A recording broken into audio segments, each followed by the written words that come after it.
আশা করছি আজকের এপিসোড আপনাদের অনেক ভালো লাগবে। বেশি কথা না বলে সবার আগে চলে যাব আজকের প্রথম ঘটনায়।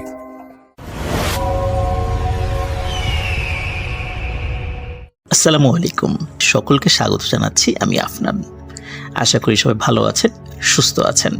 এই মুহূর্তে যে স্টোরিটি আমি আপনাদের সাথে শেয়ার করতে যাচ্ছি, এই স্টোরিটি আমি নিজেই সংগ্রহ করেছি আমার এক আঙ্কেলের কাছ থেকে। স্টোরিটির স্থান রাজবাড়ী জেলা।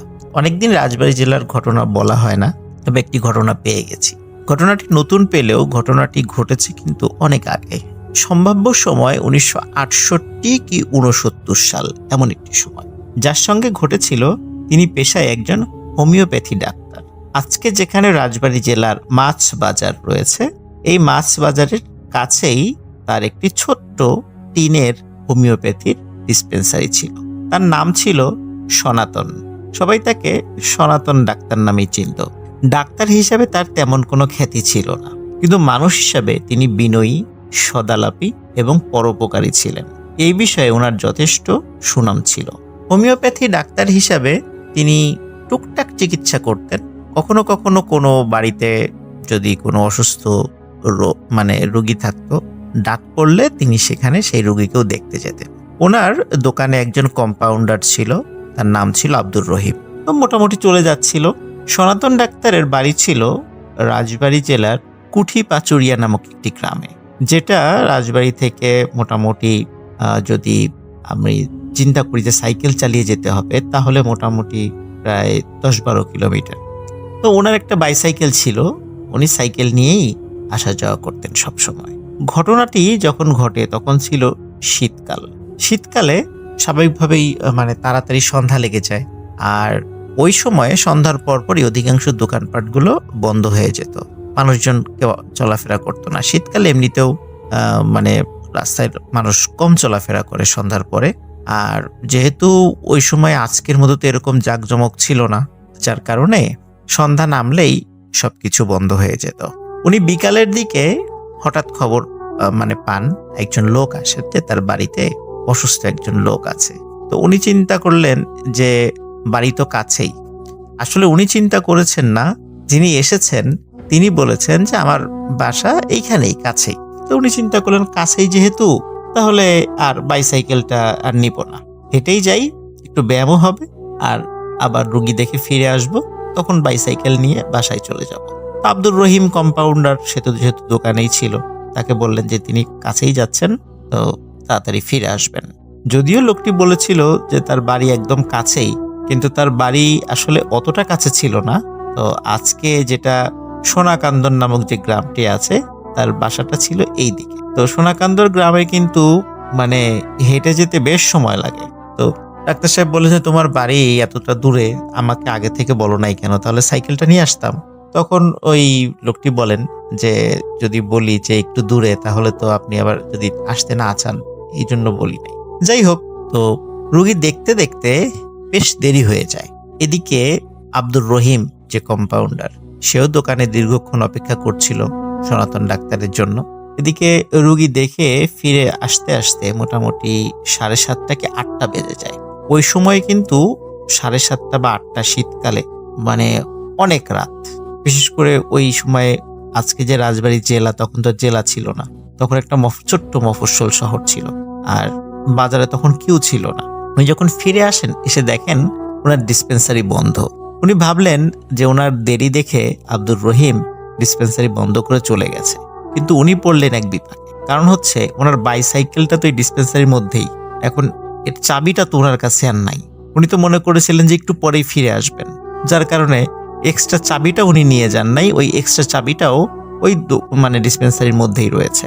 তো উনি চিন্তা করলেন কি আর করা, আজকে বাড়িতে পায়ে হেঁটেই যেতে হবে। তো উনি হাঁটা শুরু করলেন।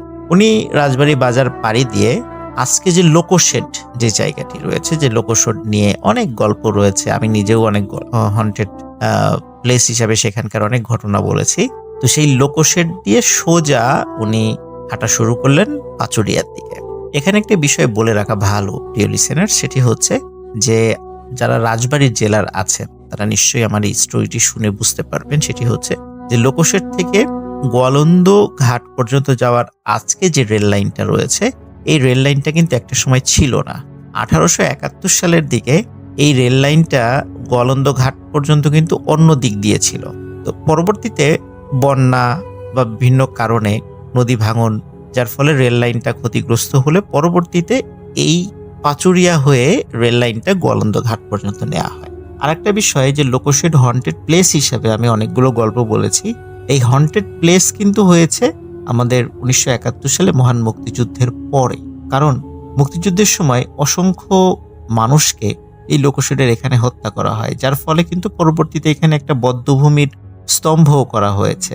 আর এই ঘটনা, বিশেষ করে হন্টেড ঘটনাগুলো 1971 সালের পর থেকে বিভিন্ন মানুষের সাথে ঘটে আসছে। সাধারণত আগে এই জায়গাটা হন্টেড ছিল না, যার ফলে উনি যখন লোকোশেডের ওই জায়গাটা পার হয়ে সোজা হাঁটা শুরু করেছেন পাচুরিয়ার দিকে, ওইখানে ওনার সাথে কোনো ঘটনা ঘটেনি। প্রিয় লিসেনার্স, এখন যে স্টোরিটা আমি বলছি এটি কিন্তু মাত্র এক রাতের একটি ঘটনা। এক রাত্রে এই ঘটনার শুরু এবং এই এক রাতে এখানে শেষ। যাই হোক, উনি চলছেন, সোজা চলছেন।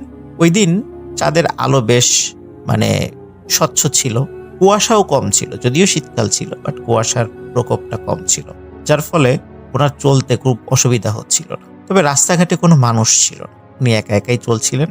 ওনার হাতে ছোট্ট একটি টর্চ লাইট ছিল, উনি টর্চ লাইটের আলোতে চলছেন। উনি যখন লোকোশেড পার হয়ে আরো সোজা হেঁটে আজকের যেই দাঁতশি বাজার নামক একটা জায়গা আছে, তো দাঁতশি বাজার পার হওয়ার পরে বেশ একটা লম্বা জায়গা রয়েছে, আজকের যে রেলপথের যে জায়গাটি সেটি আমি বলছি, যে সেখান দিয়ে কিন্তু অনেক দূর এখনো ঘর বাড়ি তুলনামূলক বেশ কম আছে। তো ওই দিক দিয়ে যেতে যেতে হঠাৎ উনি দেখলেন যে ওনার পথের সামনে পথ আগলে একটি মাঝারি সাইজের সাদা কালো মিক্স করা একটি রঙের একটি বিড়াল দাঁড়িয়ে আছে। তো উনি বিড়ালটিকে স্বাভাবিক হিসেবে নিয়েছেন, কারণ রাতের বেলা বিড়াল চলাফেরা করতেই পারে। কিন্তু অদ্ভুত ব্যাপার হচ্ছে, এই বিড়ালটি ওনার পথ আগলে এমন ভাবে দাঁড়িয়ে আছে যে ওনাকে সহজে যেতেই দিচ্ছে না। উনি বিড়ালটিকে পাশ কাটিয়ে যাওয়ার চেষ্টা করছিলেন, কিন্তু বিড়ালটি বারবার ওনার পথ আগলে দাঁড়াচ্ছিলেন। উনি বিড়ালটিকে সরিয়ে দেওয়ার চেষ্টা করছিলেন, কিন্তু বিড়ালটি যেতে চাচ্ছিল না। যখন উনি বারবার বিড়ালটিকে সরিয়ে দেওয়ার চেষ্টা করছিলেন, বিড়ালটিকে তাড়া করছিলেন, একটা পর্যায়ে বিড়ালটি এসে ওনার পা জড়িয়ে ধরে এবং যাতে উনি সামনের দিকে না আগান সেই চেষ্টা করছিল। তো উনি এ পর্যায়ে বেশ বিরক্ত হন, উনি পা ঝাড়া দিয়ে বিড়ালটিকে দূরে ফেলে দেন এবং সামনের দিকে হাঁটতে থাকেন। পেছন দিকে তাকিয়ে দেখেন ওই বিড়ালটি আর নেই। উনি ভাবলেন যাক, আপদ বিদায় হয়েছে, চলে গেছে। উনি সামনে হাঁটছেন, আস্তে আস্তে আরো সামনে যাচ্ছেন। হঠাৎ উনি দেখেন একজন মহিলা কিছু একটা সামনে নিয়ে কান্নাকাটি করছে। উনি ভাবলেন যে কি ব্যাপার, এই মহিলাটা সামনে কি নিয়ে কান্নাকাটি করছে। উনি যতই কাছে যাচ্ছেন খুব বিকট দুর্গন্ধ ওনার নাকে আসছে। উনি কাছে গেলেন, কাছে যাওয়ার পর উনি বললেন যে কি ব্যাপার, আপনি কান্নাকাটি করছেন কেন, আর এত দুর্গন্ধ কিসের, আর আপনার সামনে এটা কি? তখন ওই মহিলাটি বলেন যে এটা আমার ছেলে, সে মারা গেছে। তখন উনি বলেন যে মারা গেছে, কিভাবে মারা গেল? তখন বলে যে পানিতে ডুবে মারা গেছে। তখন উনি বলেন যে দেখি তো তোমার ছেলের শরীরের উপর থেকে কাপড়টা সরাও। তো মহিলা কাপড়টি সরান। সনাতন ডাক্তার টর্চ মেরে যা দেখতে পান তিনি আঁতকে ওঠেন। মনে হচ্ছে 3-4 দিনের একটি লাশ, 3-4 দিন একটি লাশ যেমন ফুলে ওঠে, পচে ফুলে ওঠে, ঠিক তেমন ভাবে ফুলে উঠেছে। এবং এই লাশটি দেখে মোটেও মনে হচ্ছিল না যে এটি পানিতে ডুবে মারা গেছে। আরো অদ্ভুত ব্যাপার হলো, এই লাশের হাতের কবজি, দুটো হাতের কবজি উনি দেখেন নেই। মহিলাটিকে বলেন যে এ কখন মারা গেছে? তখন মহিলাটি বলেন আজকে সকালে। তখন সনাতন ডাক্তার চিন্তা করেন যে আজকে সকালে মারা গেলে এত অল্প সময়ের মধ্যে, তাও আবার শীতকাল, গরমকালও নয়, লাশ তো এরকম ফুলে পচে যাওয়ার কথা নয়। ওনার সন্দেহ হয়, তবে এটি প্যারানর্মাল বিষয় কিনা এই বিষয় নিয়ে ওনার আসলে কোনো চিন্তাই তৈরি হয়নি, কারণ উনি জিন বা এই ধরনের প্যারানর্মাল বিষয়গুলোতে বিশ্বাস তেমন করতেন না, কারণ ওনার দীর্ঘ জীবনে এই ধরনের কোনো ঘটনার সম্মুখীন উনি হননি। শুধু মানুষের কাছ থেকে বিভিন্ন বিষয় শুনেছেন, কিন্তু ওনার সামনাসামনি কখনো এই বিষয়টি না হয় উনি এগুলো তেমন বিশ্বাস করতেন না। আর এই কারণে মহিলাটির কথা উনি মিথ্যা চিন্তা করেন, যে মহিলাটি মিথ্যা বলছেন, কিন্তু এটা কি প্যারানর্মাল বিষয় কিনা এই বিষয়ে ওনার মনে বিন্দুমাত্র কোনো সন্দেহের উদ্রেক হয়নি। আর ওই যে বিড়ালটি সামনে উনি দেখেছিলেন, এই বিড়ালটি নিয়েও ওনার মনে কোনো সন্দেহ হয়নি, উনি এই বিষয়টিকে স্বাভাবিকভাবেই নিয়েছেন। সনাতন ডাক্তার যখন দেখলেন ওনার ওই মহিলাটির যে ছেলে বলছেন, যাকে যেটা 3-4 দিনের মনে হচ্ছে যে পচে ফুলে উঠেছে, তার দুটো হাত নেই। তখন উনি মনে করেন মহিলাটি মিথ্যা বলছে, এইখানে দাঁড়িয়ে থাকা উচিত হবে না, আমি দ্রুত চলে যাই। ওই মহিলাটি বলেন যে আমার ছেলেটিকে আমার বাড়িতে নিয়ে যাওয়ার জন্য সাহায্য করুন। কিন্তু সনাতন ডাক্তার ভাবেন যে মহিলাটি যেহেতু মিথ্যা বলছে, একে সাহায্য করতে গেলে একটা বিপদে পড়ে যেতে পারি, যার কারণে উনি আর কোনো সহযোগিতা না করে সোজা হাঁটা শুরু করেন ওনার বাড়ির দিকে। উনি যখন সামনের দিকে আগাচ্ছিলেন, উনি আর পেছন ফিরে তাকাননি, শুধু কিছু খচখচ খচখচ শব্দ শুনেছিলেন, কিন্তু এই শব্দ যে কিসের উনি সেটাও আসলে বলতে পারেননি। শুধু এমন একটু শব্দ শুনেছিলেন। উনি সামনে হেঁটে যাচ্ছেন, হাঁটতে হাঁটতে অনেক দূর চলে গেছেন। তো ওনার বাসা থেকে মোটামুটি কয়েক কিলোমিটার দূরে তখন আছেন। এর মধ্যে আর কোনো সমস্যা হয়নি। তো ওই জায়গাটিতে যেখানে তিনি এসেছেন, তো ওই জায়গায় একটা ছোট্ট ব্রিজের মতো ছিল। আজকে যদিও সেই ব্রিজের কোনো অস্তিত্বই নেই, তো ছোট্ট একটি ব্রিজের মতো ছিল। তো ওই ব্রিজের একটু ওঠার সময় একটু উপর দিকে উঠতে হয়, বা নামার দিকে স্বাভাবিকভাবে একটু ঢালু। তো উনি যখন ব্রিজের উপরে উঠবেন, যখন ওঠার জন্য ওই উঁচু রাস্তাটা যাওয়া শুরু করেছেন, তখন মনে হচ্ছে যে ওনার শরীরটা এত ক্লান্ত যে উনি কিছুতেই ওনার পা আগাতে পারছেন না, এমনটা মনে হচ্ছে। কিন্তু আসলে উনি এতটা ক্লান্ত ছিলেন না, কারণ উনি গ্রামের মানুষ, অনেক পথ হেঁটে ওনার অভ্যাস রয়েছে। উনি ভাবলেন যেহেতু অনেক পথ হেঁটে এসেছি, হয়তো বা ক্লান্ত হতেও পারি, তাই বলে এতটা ক্লান্ত যে আমার পা চলছে না। তারপরে উনি কষ্ট করে ব্রিজের উপর উঠে পড়েন হাঁটতে হাঁটতে, এবং ঢালু বেয়ে যখন নামা শুরু করেছেন, তখন উনি হুমড়ি খেয়ে পড়ে যান। হুমড়ি খেয়ে যখন পড়ে যান, তখন উনি ফিল করেন ওনার সামনে থেকে কিছু একটা জিনিস এগিয়ে আসছে। ওনার হাতে টর্চ লাইটটা কিন্তু ফেলে দেননি, কারণ হুমড়ি খেয়ে পড়ে গেল, হাত থেকে সেটা ছুটে যায়। টর্চ লাইটটা জ্বালান, তিনি দেখেন দুটো কাকড়ার মতো কোনো একটা জিনিস আস্তে আস্তে আস্তে আস্তে ওনার দিকে এগিয়ে আসছে। উনি ভাবেন যে রাস্তার উপর হয়তো বা কোনো কাকড়া, বড় সাইজের কোনো কাকড়া। কিন্তু যত কাছে আসছে, উনি টর্চ লাইটটা দিয়ে ভালো করে দেখেন, আসলে এ দুটি কোনো কাকড়া, এ দুটি মানুষের দুটি হাত, এবং হাত দুটি স্বাভাবিক নয়। মনে হচ্ছে কোনো পচে ফুলে যাওয়া হাতের যে কবজি, কবজি থেকে নিচের অংশ, 5 আঙ্গুল বিশিষ্ট দুটো এরকম কবজি, 5 আঙ্গুল বিশিষ্ট হাত আঙ্গুলের উপর ভর করে হেঁটে হেঁটে সামনে আসছে। তখন উনি ভাবেন কিছু সময় আগে যে মহিলার ছেলের কথা বলছিল, ঠিক ওই ছেলেটির লাশ যেমন পচে ফুলে উঠেছিল, আর ওই ছেলেটিরও হাত ছিল না দুটো, মনে হচ্ছে এই হাত দুটি ওই ছেলেরই। এখন তিনি চিন্তা করেন যে সত্যি ওনার সাথে প্যারানরমাল কোনো ঘটনা ঘটছে। উনি উঠে দাঁড়িয়ে দৌড়ানোর চেষ্টা করেন, কিন্তু ওনার মনে হচ্ছিল ওনার পায়ে জোর নেই, পা অবশ হয়ে গেছে, ওনার পায়ে জোর পাচ্ছিলেন না। হাঁটার সময় আর একটা ভয়ঙ্কর ঘটনা যেটি ঘটে, সেটি হচ্ছে ওই কাটা হাত দুটি ওনার 2 পা আঁকড়ে ধরে, যার ফলে ওনার হাঁটার গতি আরো কমে আসে। তখন উনি ওনার ধর্মের যে শ্লোক আছে, মন্ত্র আছে, সেগুলো পাঠ করতে থাকেন এবং সৃষ্টিকর্তাকে ডাকতে থাকেন। উনি প্রচন্ড শক্তি দিয়ে পা থেকে পাটাকে আশ্রে এটাকে বলে যে ঝাড়ি দিয়ে ওই কাটা হাতকে দূরে ফেলে দেন। এরকম করে 2 পা থেকেই ওই দুটা হাতকে উনি দূরে ফেলে দিয়ে, এইবার ওনার গায়ে মনে হচ্ছে শক্তি চলে এসেছে। উনি দৌড়াতে থাকেন, দৌড়াতে সামনে গিয়ে একটা লোকের সাথে তিনি ধাক্কা খান তিনি। তখন লোকটি বলে ওঠে, এই কে? তখন সনাতন ডাক্তার বলে, এই তুই রহিম না? বলে, হ্যাঁ কাকা, আপনার দেরি দেখে তো আমি দোকান বন্ধ করে চলে যাচ্ছি। আমি তো আবার সাইকেল চালাইতে পারি না, এখন আগামীকালকে আমি দোকানে আসবো না, আমার বাড়িতে একটা কাজ আছে। এই জন্য চিন্তা করলাম যে দোকানের চাবিটা আপনার বাড়িতে দিয়ে আসি। এই জন্য আমি হেঁটে হেঁটে এই পথ দিয়ে রওনা দিয়ে যাচ্ছি। তা আপনাকে এমন দেখাচ্ছে কেন? তখন সনাতন ডাক্তার সব ঘটনা খুলে বলেন। তখন আব্দুর রহিম বলে যে, কাকা আপনি চিন্তা করবেন না, আপনি ভালো মানুষ, আপনি মানুষের উপকার করেন, আপনার কোনো ক্ষতি আল্লাহ করবেন না, চলেন এবার একসাথে যাই, কোনো ভয় নেই। এরপর 2 জন গল্প করতে করতে সনাতন ডাক্তারের বাড়ির কাছে চলে আসেন। বাড়ির কাছে এসে আব্দুর রহিম বলে যে, কাকা এই নেন আপনার দোকানের চাবি, আমি আর ভিতরে ঢুকবো না। তখন সনাতন ডাক্তার বলেন, বলিস কি রে, এতটা পথ হেঁটে এলি, বাড়িতে চল, কিছু খাওয়া দাওয়া করে যা। তখন আব্দুর রহিম বলে, না কাকা, এমনিতেই অনেক দেরি হয়ে গেছে, আমাকে তাড়াতাড়ি যেতে হবে, অন্য আরেকদিন এসে কাকির হাতের রান্না খেয়ে যাব, কাকিকে আমার নমস্কার জানাবেন, আজকে আমি চলে যাই। যেহেতু সনাতন ডাক্তার দেখলেন যে আব্দুর রহিম যেতেই চাচ্ছে না, তো উনিও খুব বেশি জোর করলেন না, যেহেতু রাত হয়ে যাচ্ছিল, তাকেও ফিরতে হবে। তো যদিও সনাতন ডাক্তার বলেছেন যে রাতটা তার বাড়িতে থেকে যেতে, কিন্তু আব্দুর রহিম বলেছিল যে পরের দিন তার জরুরি কাজ আছে, দোকানে আসবে না। এই জন্য উনিও আসলে তাকে আর আটকাননি। উনি বাড়িতে চলে আসেন। ওনার বাড়িতে এসে এই ঘটনা খুলে বলেন সবাইকে। তো যাই হোক, ঘটনাটির একদম সমাপ্তির দিকে চলে এসেছি, কিন্তু আরো একটি বিষয় বাকি রয়েছে প্রিয় লিসেনার্স। সেটি হচ্ছে পরের দিন উনি দোকানে গিয়ে অবাক হয়ে যান।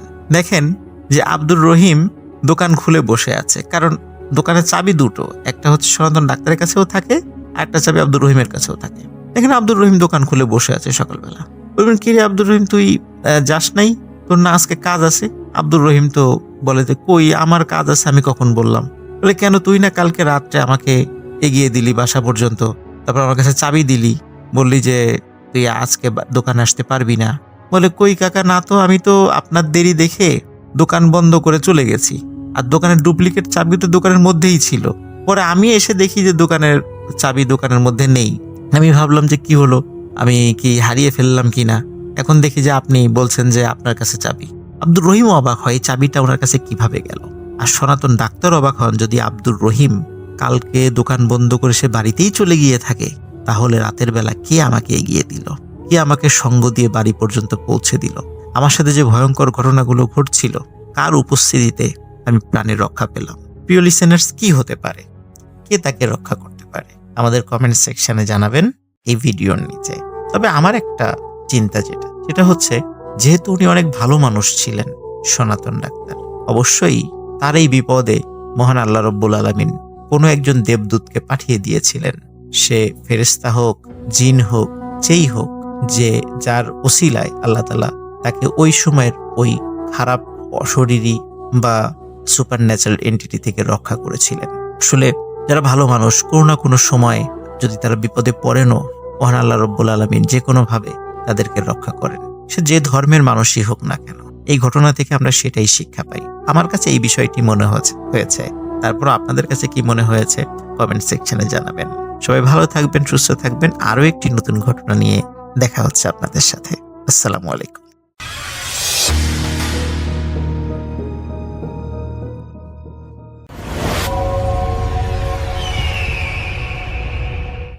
আসসালামু আলাইকুম। আপনাদের সবাইকে সাদর আমন্ত্রণ জানাচ্ছি। আমি আহমেদ বাবু। কেমন আছেন আপনারা? আশা করি সবাই ভালো আছেন। আমি আল্লাহর রহমতে ভালো আছি, আলহামদুলিল্লাহ। যে ঘটনাটি আমাদের সাথে শেয়ার করেছেন পাভেল, খুলনা শহর থেকে। ঘটনাটা পাভেল শুনেছেন তাদের যিনি গাড়ি চালান, তাদের বাসায় যে গাড়ি চালান সেই চাচার কাছ থেকে। তার নাম মনসুর চাচা, এবং মনসুর চাচা তাকে একটা ঘটনা বলেছেন। 80 দশকের কথা। মনসুর সাহেব তখন একেবারে ইয়াং, এবং তিনি বাড়িতে ঘুরে ফিরে সময় কাটাতেন। তখন তেমন কিছু করতেন না। সন্ধ্যার পর চলে যেতেন আড্ডায়। গ্রামের বাজারে তাদের আড্ডা ছিল, এবং সে আড্ডা ছিল ক্যারাম ঘরে। তাদের একটা ঘর ছিল, সেখানে ক্যারাম বোর্ড খেলা হতো, এবং বহু রাত পর্যন্ত ক্যারাম খেলা হতো। তখন বাজারের এই সাইডে জেনারেটর দিয়ে কিছু জায়গায় বিদ্যুৎ আসতো, কিন্তু এছাড়া বিদ্যুৎ ছিল না। হ্যারিকেন জ্বালিয়ে রাখা হতো, এবং সেখানে তাদের ক্যারাম ঘরের ভেতরে একটা সেই হ্যাজাক লাইটও থাকতো। যদি আলো বেশি প্রয়োজন হতো, তাদের মাঝে মাঝে টুর্নামেন্ট হতো, তখন সেই হ্যাজাক চালানো হতো। মোট কথা, প্রতিদিন রাতে এই ক্যারাম ঘরে বসে আড্ডা দেওয়াটা তাদের একেবারে একটা অঘোষিত আইন ছিল। তাদের যেতেই হবে ওখানে, এরকম একটা ব্যাপার। তো মনসুর সাহেব প্রতিদিনই যেতেন, এরকম খেলতেন, এবং তার এটা নেশা হয়ে গেছিল, এবং গভীর রাত পর্যন্ত তাদের খেলা হতো, 11টা-12টা। আর তারপরে তারা চলে আসতেন এই গ্রামের রাস্তা দিয়ে, আস্তে আস্তে হেঁটে হেঁটে আসতেন, গল্প করতেন, এবং গল্প করতে করতে যার যার বাড়িতে চলে আসতেন। তো বিভিন্ন গল্প হতো, বিভিন্ন রকমের আড্ডা হতো, এবং তারা খুব এনজয় করতেন। তো একদিনকার কথা, মনসুর সাহেব এরকম গিয়েছেন তার ওই ক্যারামের আসরে, এবং ওখানে বসে ক্যারাম খেলা হচ্ছে। এরকম করে রাত গভীর হতে হতে প্রায় এরকম রাত 11টা, 11:30 বেজে গেছে। গ্রামে কিন্তু গভীর রাত ওই সময়, 11টা, 11:30 মানে একেবারে নিশুতি রাত, এরকম একটা অবস্থা। তো তাদের আড্ডার ওইখানে আবার নিশুতি হতো না, যেহেতু কিছু মানুষ তারা থাকতো সব সময়।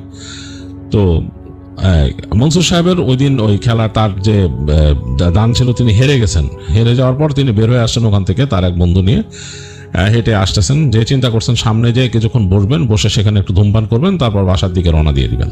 তো তারা দুই বন্ধু আসছিলেন, তাদের দুজনেই মন বেশ খারাপ, কারণ দুজনে একই টিমে খেলতেছিলেন। তো হেরে যাওয়াতে তারা বেশ মন খারাপ, দুজনে বিষোদ্গার করতেছে আজকের এই খেলাধুলা এগুলো নিয়ে। যাই হোক, প্রাসঙ্গিক আলাপ তাদের নিজেদের, এরকম আলাপ করতেছেন আর আসতেছেন। তো রাতের বেলা বেশ গুমোট আবহাওয়া, বাতাস বেশ থুম মেরে আছে, গ্রামের রাস্তা। তো তারা তাদের এই ক্যারাম ঘর থেকে একটু সামনে চলে আসলেন, এই জায়গাটা একটু অন্ধকার, রাস্তার পাশে চলে আসলেন তারা, মানে ওই তাদের ক্যারাম ঘর তো ছিল এই পাশে গলির ভিতরে, এখান থেকে মেন রাস্তার পাশে চলে আসলেন।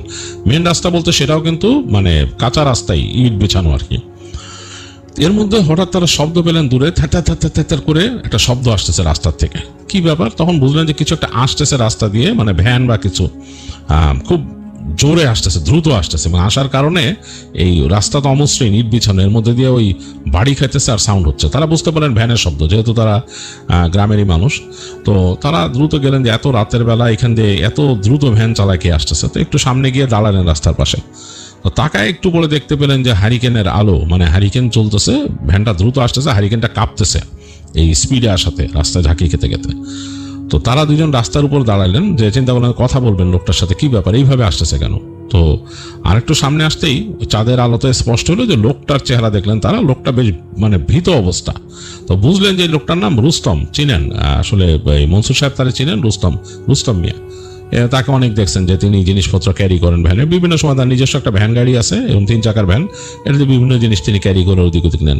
রুস্তম মিয়া আসতেছে এবং তার ওই যে হারিকেনের আলো তার চোখে পড়ছে, বেশ ভীত সন্ত্রস্ত চেহারা। রুস্তম মিয়া কয়েকবার পিছন ফিরেও তাকাইলেন।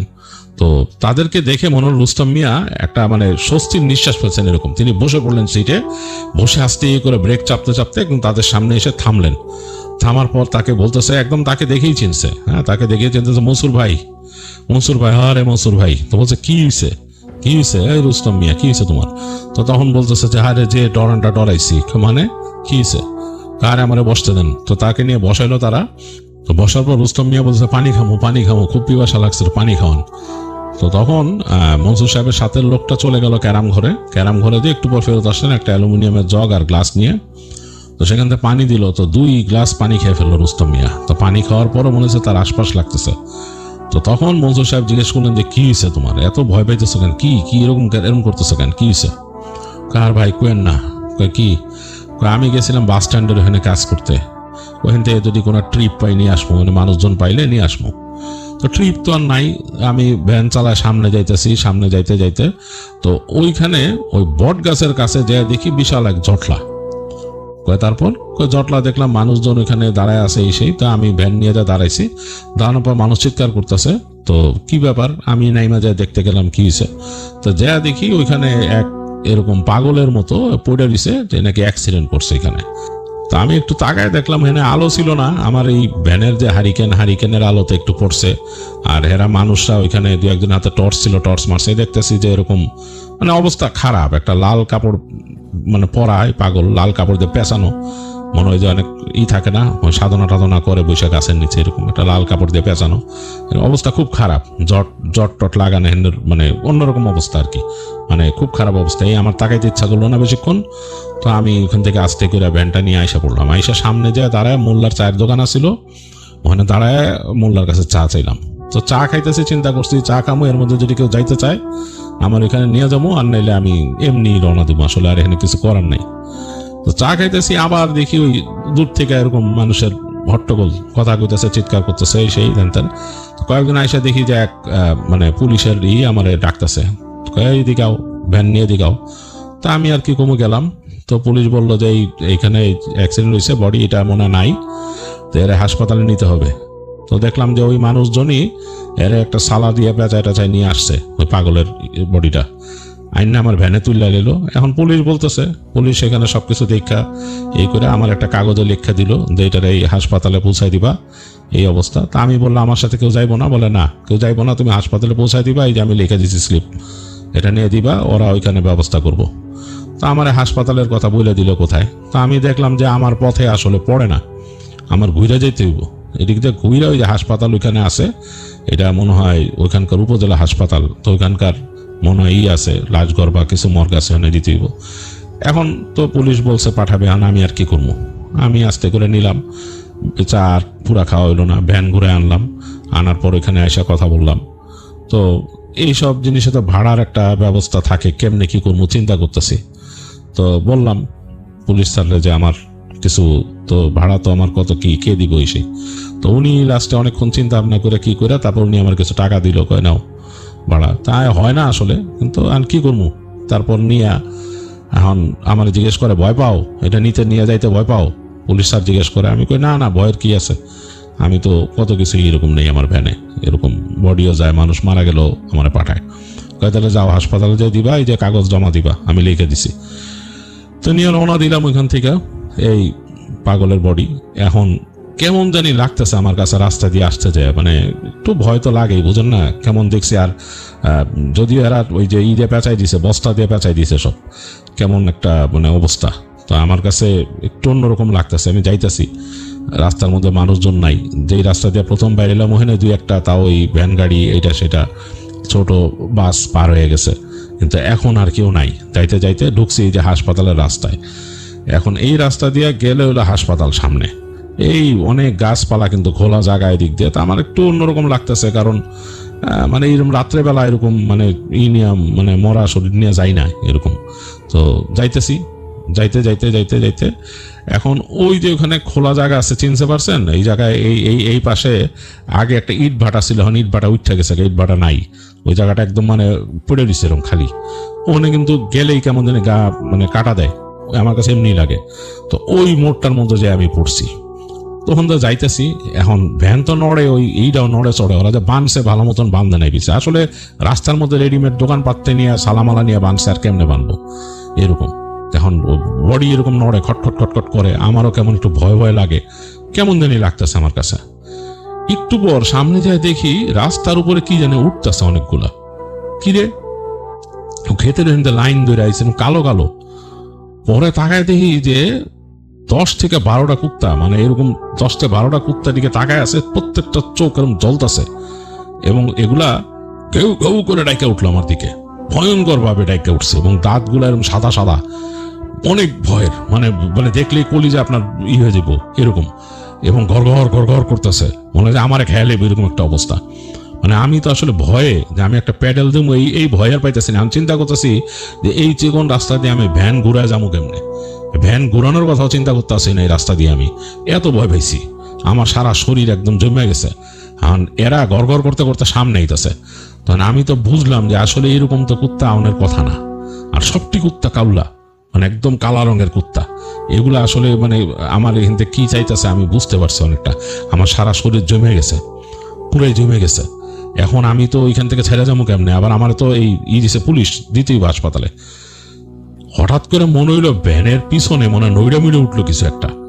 আমি তো ভয় পেয়ে গেছি, মনে করছে পিছন তো কুত্তা হিসাবে লাভ দিয়ে উঠছে নাকি, কেমন জানি মনে হলো একটা মানে গা ঝাড়া দেয় কেউ এরকম একটা। আমি দেখলাম যে ওই সালা পেছানো জিনিসটা নড়তাছে এরকম। আমার তো মনে হলো লাভ দিয়ে আমি ভ্যান থেকে বেরো দৌড়াই, এখন সামনে ওই কুকুরগুলা আর পিছনে এইটা, আমি কি করবো? আমি ভয়ের চোটে জোরে প্যাডেল দিয়ে বললাম, ভয়ে মানে আসলে কোনো জ্ঞান নাই।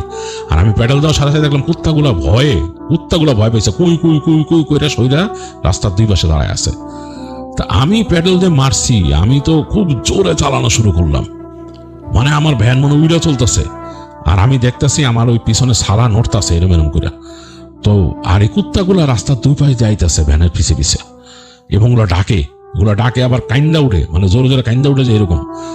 কি যে ভয়ের একটা ব্যাপার, আপনি বিশ্বাস করবেন না। রাস্তার মধ্যে দিয়ে হঠাৎ হঠাৎ মনে হচ্ছে বাতাস আইতেছে, দমকা বাতাস আমার গায়ে লাগতেছে, মানে অনেক ভয় পাইছি। এইভাবে করে আমি কোনো মতে মানে মনে মনে আল্লাহরে ডাকতে ডাকতে ভ্যান চালাইতেছি। আল্লাহরে যখন স্মরণ করি তখন দেখি যে মনে হয় যে ভ্যানের কাঁপাকাঁপি কমে যায়। এরকম করতে করতে এক সময় দেখছি দূরে হাসপাতালের আলো দেখে আমি বুঝছি যে এই তো মানে সামনে একটা লাল লাইট জ্বলে হাসপাতালের সামনে, ওই ওই জায়গায় দেখছেন না, ওই দিক দিয়ে একটা লাল লাইট জ্বলে, দরজাটা আছে। আমি কোনো কথা না বলে হাসপাতালের ওই সামনের দরজাতে ঢুকাই দিছি ভ্যান। ঢুকাই দিয়া দেখি কেউ নাই সামনে। কি অবস্থা, সামনে কেউ নাই, হাসপাতালে এনে খালি, কারে খুঁজবো আমি?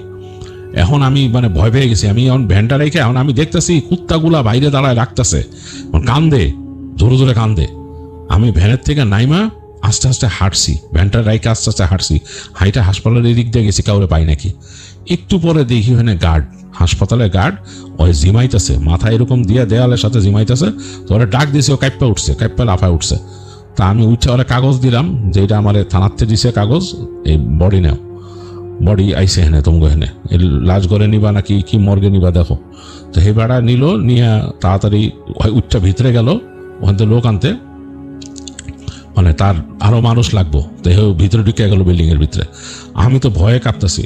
এর মধ্যে কুকুরগুলা শুরু করছে ডাকাডাকি, ভয়ঙ্কর অবস্থা। আমি আস্তে করে হাইটা বেরিয়েছি ভ্যানটা দেখার লেগে।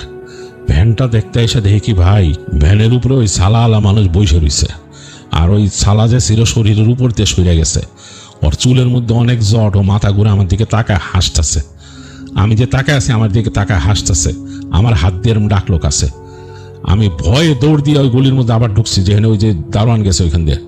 ভয়ে দারোয়ানটা ডেকে আমি কইতেছি, এই তাড়াতাড়ি আয়, তাড়াতাড়ি আয়, এই দারোয়ান ভাই তাড়াতাড়ি আহেন, তাড়াতাড়ি আহেন বলতেছি। তো একটু পরেই দেখলো দারোয়ান আইসে, দুজনে নিয়ে এরা ঘুম ঘুম চোখ আইসা আমার লগে লগে আইসে। তো কি হয়েছে আমি বললাম তাড়াতাড়ি লন। তো আসলে আইসা দেখি যে ভ্যানের মধ্যে ওই শুয়ে রয়েছে, মানে আমি যে দেখছি উঁচা বসে আছে ওরম না, শুয়ে রয়েছে, কিন্তু উপরে নাই, সালা নাই। আমি যে দেখছিলাম সালা মানে দড়ি কিন্তু একটা খোলা। তো এই লোক আমার কইতেছে এটা এইভাবে করছে কে, এই সালা দিনে পেঁচাই দিছিল, হ্যাঁ কে তার দড়ি খুলছে কে? তা আমি বললাম যে না আমি খুলি নাই, এরকমই। তো এবারে আমার দিকে অবাক হয়ে তাকাই দিছে। তো এরা দেখলো, দেখা ওই ইজারে নিল, বডিটারে নিল, এরা ধরলো, সালাটা আবার দিল ইসের উপর দিয়ে। তো উঁচা করে যখন হেরা নিয়ে যেতেছে, হেরা মনে হয় ওইখানে একটা লাশ ঘর আছে, এখানে নিয়ে যাবো এটারে, মানে বডিটারে নিয়ে যাবো। এইটা ওই হাত দিয়ে ঝুলতেছে, ওইটা দিয়ে আমার এরকম হাত দিয়ে ডেকে আমার এরকম দেখাইতেছে, হাত দিয়ে এরকম ডাকতেছে। আমি ভয়ের চোটে আর কোনো কথা না কয়ে আমি ভ্যানটা নিয়ে গড়গড় করে ওখান থেকে মানে এক দৌড়ে বেরিয়েছি। ওই ভ্যান নিয়ে যে বেরিয়েছি হাসপাতালের গেট দিয়া, ও কুত্তাটি আমার দিকে ঘেউ ঘেউ করে উঠছে, ঘেউ ঘেউ করে উঠছে, আমার লগে দৌড়াইছে, অনেকক্ষণ পর্যন্ত দৌড়াইছে। তারপর আমি যখন নাকি এইখানে যে এই পুকুরটা ক্রস করে গেছি, ওই যে ওখানে তালগাছালা পুকুরটা, ওইটা ক্রস করে গেছি, এরপর দেখলাম যে কুত্তার ডাকার নাই। এরপর তো ভয়ে আত্মা উড়ে যেতেছিল, চালা এটাই যে আপনা করে দেখে আমার কলজায় পানি আসছে। তো মনসুর সাহেব এগুলো শুনলো, শুনে বললো যে আচ্ছা যাই হোক হয়েছে, এখন তুমি তো একটা, তোমার তো কাজ শেষ, তুমি তো ওই কাগজ দিয়ে আসছো এখানে না, তো হাসপাতাল তো বুঝাই দিয়েছো, তোমার কাজ শেষ, এগুলো নিয়ে চিন্তা করো না। এটা কোন বট গাছ, কোথায়? তো মনসুর সাহেবকে তখন বললো রুস্তম মিয়া যে অমুক জায়গায়, বর্ণনা দিল সেই। তো তখন শুনলো, তো শোনার পরে মনসুর সাহেব বললো যে এখন আর চিন্তা করো না, এগুলো নিয়ে আর ভয় পেও না, আসো তোমার মনটা একটু ভালো করি। তো তারে ধূমপানও করতে দিল, তারপর নিয়ে গেল রুস্তম মিয়াকে নিয়ে তাদের ক্যারাম ঘরে বসাইলো। রাত হয়ে গেছে, তারা অনেকক্ষণ চিন্তা করলো যে মানে আর কি, যে তার মনটা একটু ঠান্ডা করা দরকার। তো তারা নিজেরাই একটা ক্যারাম গেম খেললো আবার। আর রুস্তম মিয়াকে বলছিল যে তুমি খেলবা নাকি, সে ভয়ে মানে একদম পাংশু হয়ে গেছে, সে বলছে না, সে কোনো ক্যারাম গেম টেম খেলবে না। তো যাই হোক, তারা খেলা শেষে একই সাথে তারা গেল রুস্তম মিয়ার সাথে। রুস্তম মিয়াকে বললো যে তোমার বাসায় তুমি যে, তারপর আমরা ওইখান থেকে হেঁটে আসবো। তো রুস্তম মিয়ার বাসা খুব বেশি দূরে না সেখান থেকে। যাই হোক, সেখানে যাওয়ার পর রুস্তম মিয়া যখন তার বাসায় ঢুকছে, তখন মনসুর সাহেব আর তার বন্ধু নিজেদের বাসার দিকে রওনা দিলেন এবং গল্প করতে করতে হাঁটতে হাঁটতে যার যার বাসায় চলে গেলেন। তো এরপর ওই দিনকার ঘটনা ওইখানেই শেষ। এরপর প্রায় মাস দুয়েক পরে একদিন রাতের বেলা মনসুর সাহেব আসতেছেন শহর থেকে আসতেছেন তিনি তাদের এলাকায়। তো রাত হয়ে গেছে, রাত 9টা বাজে, 9টার দিকে এসে নামছেন তাদের বাস স্ট্যান্ডে নেমে সে হাঁটা ধরছেন। হেঁটে সামনে যে তিনি খুঁজবেন কোন একটা যানবাহন। ওই সময় ওই যে 3 চাকার ভ্যান চলতো, অনেক সময় ওই যে টেম্পুর মতো চলতো, বেবি ট্যাক্সির মতো আর কি, ওইটার পিছনে উঠে ওইটা যদ্দূর নিয়ে যায়। তো এই রাতে 9টার পরে সাধারণত টেম্পু পাবেন না, তিনি চিন্তা করতেছেন ভ্যান ট্যান পাবে নাকি, এই চিন্তা করে সামনে যাচ্ছেন। তো আস্তে একটা দোকান পাইছেন, তো ওই দোকান যে চা খেলেন, চা খেয়ে তারপর তিনি হাঁটতে হাঁটতে আরো সামনে গেছেন। তো সামনে যে দেখতেছেন ডান দিকে একটা বট গাছ। তো তখন তার মনে পড়লো যে ওই যে ইসের ঘটনা, রুস্তম মিয়ার ঘটনা, রুস্তম মিয়া যে বলছিল। তো সেই বট গাছের কাছে আসতেছেন, বট গাছের কাছটা নীরব, কেউ নাই ওই দিন। ঝিঝি পোকা ডাকতেছে, ঝি ঝি ঝি ঝি শব্দ হইতেছে, মানে বেশ নীরব, লোকজন নাই। রাত মানে এত রাত হয়ে গেছে, আসলে 9টা সোয়া 9টার দিকে মানুষজন একদমই কমে গেছে ওইখানে। তো তিনি হাঁটতে হাঁটতে ওই গাছের কাছে আসছেন। তো কাছে এসে তিনি দেখে মনে হইতেছে মানে চাঁদ উঠছে, তো চাঁদের আলোতে মনে হচ্ছে বট গাছের নিচে কেউ বসা, মানে একজন মানুষ বসে আছে মনে হচ্ছে। তো তিনি চিন্তা করলেন কে বসে এসেছে রাত্রেবেলা এই জায়গায়, কি রাত্রে মানুষ আড্ডা উড্ডা দেয়, খারাপ মানুষও থাকতে পারে কি মনে করে তার হাতে ফ্ল্যাশ লাইট ছিল, ফ্ল্যাশ লাইটটা কাছে মারলেন।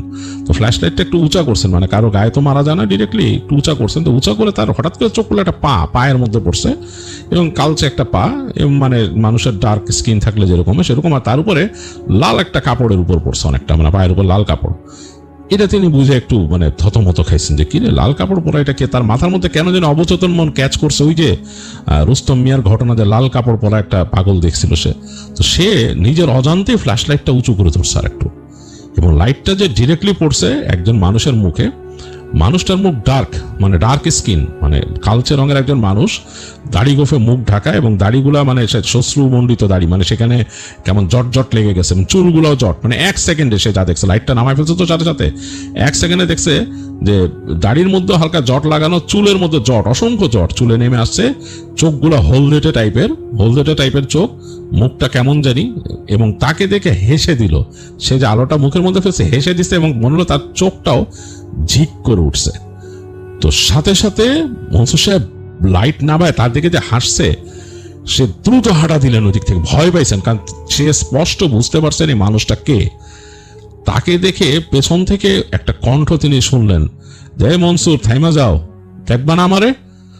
মনসুর আর কোনো কথা না বলে দ্রুত হাঁটা দিলেন, দ্রুত হাঁটা দিয়ে একদম মানে তার যতটুকু শরীরে জোর ছিল, পারলে দৌড় দিতেন তিনি, তো নিজের কেন জানি ভেতরে একটা আত্মসম্মানের ব্যাপার আছে, এই জন্য দৌড়টা দেন নাই, খুব দ্রুত হেঁটে গেছেন।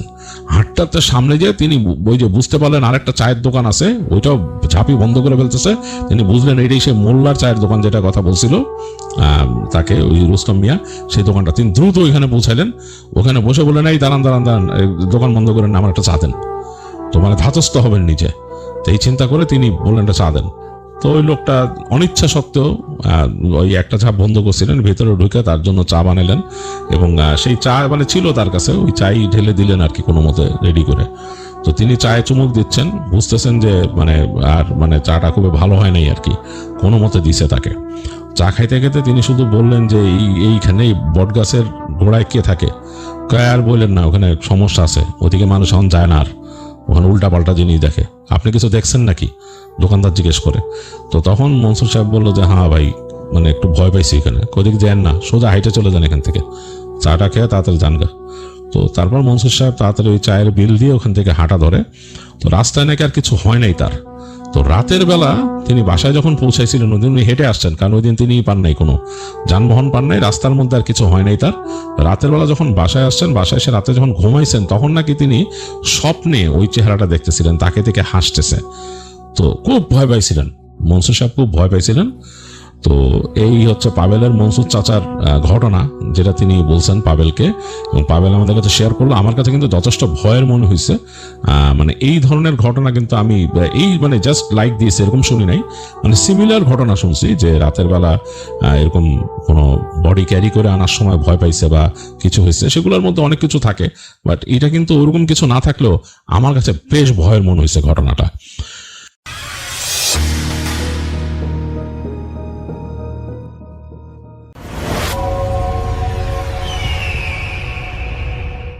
আসসালামু আলাইকুম লিসনার্স, সবাইকে আমন্ত্রণ জানাচ্ছি আমি ডক্টর আলিফ। আশা করছি আপনারা সবাই ভালো আছেন, সুস্থ আছেন।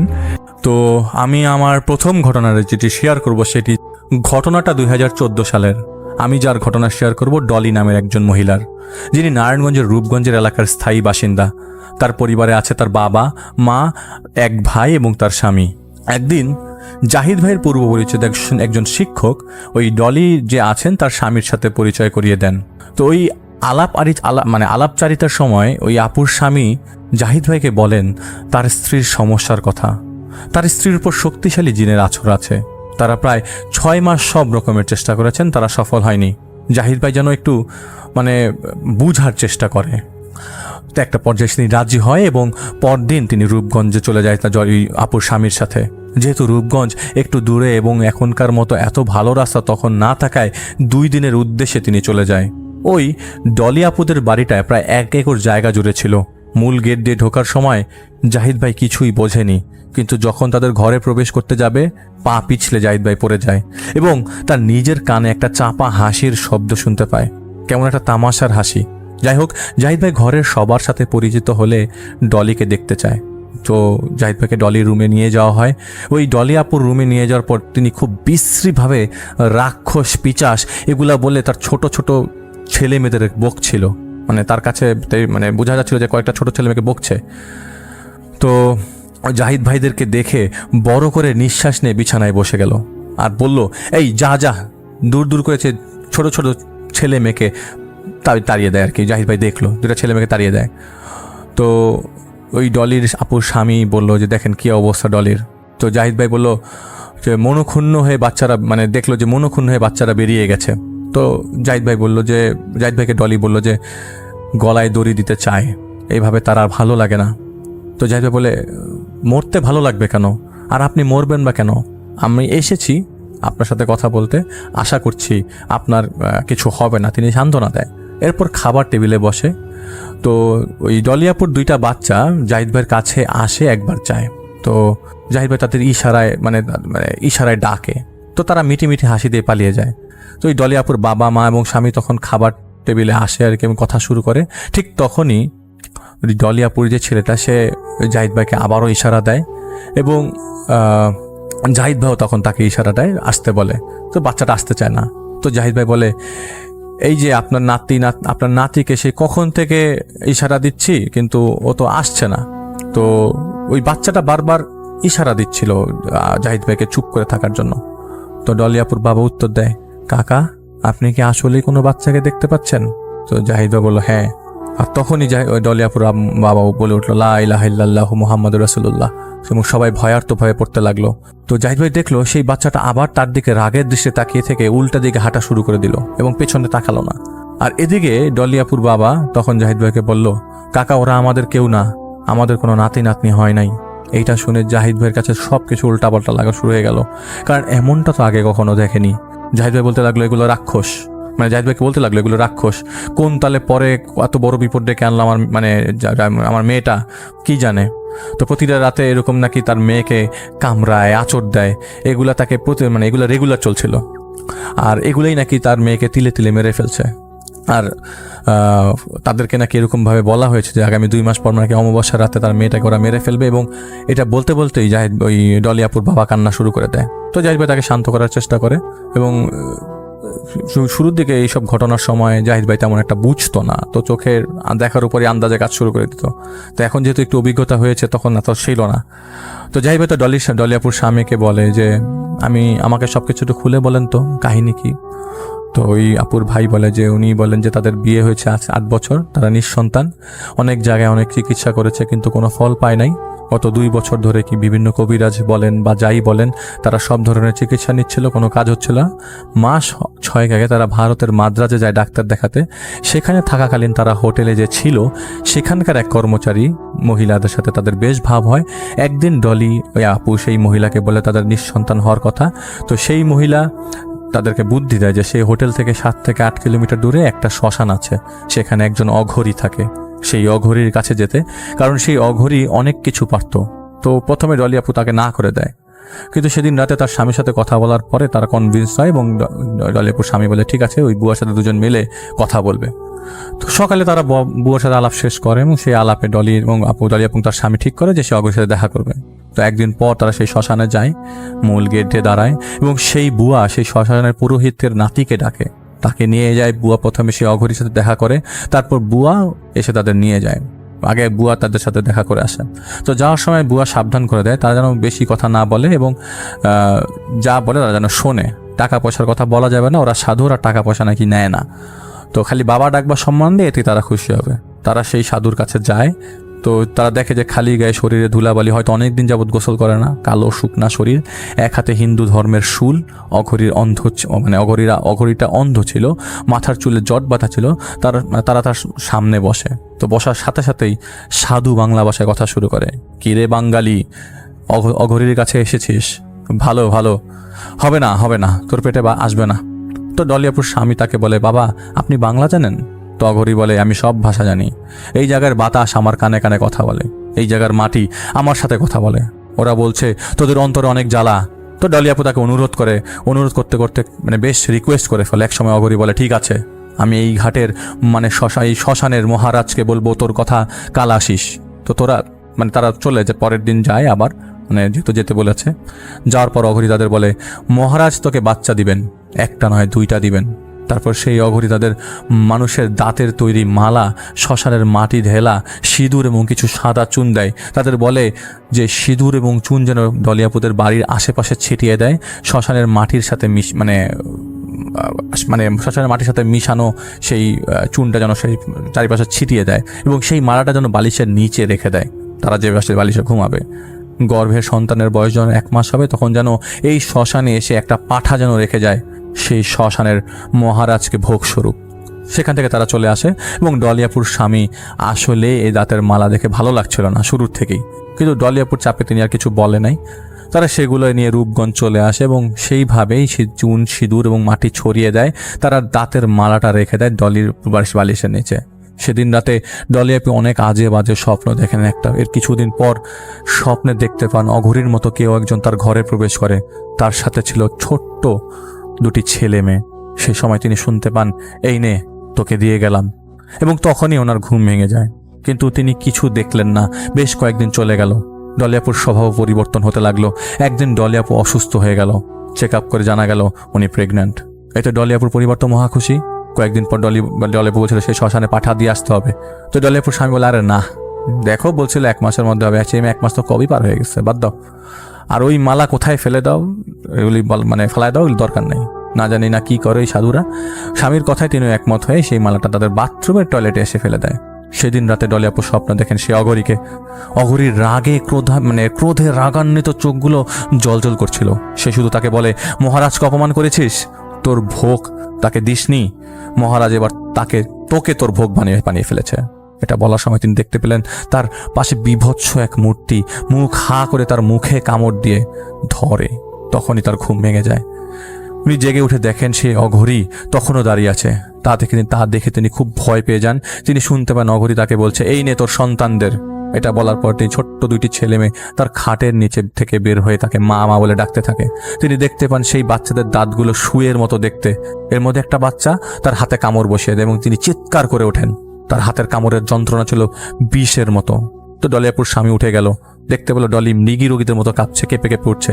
এরপর থেকে তারা অনেক হুজুরের কাছে যায় এবং কি ডলিয়াপুর স্বামী মাদ্রাজে পর্যন্ত গিয়েছিলেন মাস 3 আগে, কিন্তু তিনি যে জানতে পারেন সেই অঘরী মারা গেছে। এদিকে ডলিয়াপুর দিনরাত সব সময় সেই বাচ্চা দুটাকে দেখতে পেত, যেটা আর কেউ দেখতো না। দিনে তারা খেলাধুলা করতো, রাতে তারা ডলিয়াপুরকে ভয় দেখাতো। একদিন রাতে ডলিয়াপুর ঘুম থেকে উঠে দেখেন বাথরুমের কল থেকে পানি পড়ার শব্দ। তিনি বাথরুমে যান, যে দেখতে পান সেই বাচ্চা 2টা পানি নিয়ে খেলছে। আর যখনই তিনি বের হয়ে যাচ্ছিলেন তখনই কোনো কিছু তাকে হ্যাচকা টান দিয়ে বাথরুমে ফেলে দেয় এবং তিনি বুঝতে পারেন তার পা কিছু দিয়ে বেঁধে ফেলা হয়েছে এবং তার হাত 2টা সেই ছোট্ট বাচ্চা ধরে রেখেছিল। তিনি ছোটার চেষ্টা করছিলেন, চিৎকার করছিলেন, তার চিৎকার কেউ শুনছিল না। আপনি বোঝেন বাথরুমের মধ্যে কেউ আপনাকে হাত ধরে রাখছে, সেই মানুষটাকে আর কেউ দেখতে পাচ্ছে না, শুধু আপনি দেখতে পাচ্ছেন, এবং তার হাত ধরে রাখছে, আপনার কি অবস্থা হবে? তিনি দেখতে পান বাথরুমে সেই অঘরী প্রবেশ করলো। তার হাতে লম্বা বড় ধারালো কিছু ছিল এবং সেই অঘরী বিড়বিড় করে বলছিল। আর তখন সেই বাচ্চারা হাসতে শুরু করলো, পৈশাচিক সেই হাসি। তখন অঘরী তার গলা থেকে সেই ধারালো লম্বা কিছু কেটে দিল। তিনি অনেক চেষ্টা করেছিলেন ছুটে যেতে, কিন্তু তার গলায় অসম্ভব যন্ত্রণা অনুভব করলেন। ফিনকি দিয়ে রক্ত ছুটছিল এদিক ওদিক। ওনার নিজের চেহারাতেই পড়ছিল গরম রক্ত। সেই বাচ্চারা তার হাত ছেড়ে দিলে সে দৌড় দিয়ে তার বাবা মার ঘরে গিয়ে গোঙাতে থাকে। তার মনে হচ্ছিল কেউ তার গলা কেটে দিয়েছে। তার বাবা মা তার হুঁশ ফিরিয়ে আনে। হুঁশ আসার পর তিনি যা দেখেছেন তিনি তার মা বাবাকে বলেন।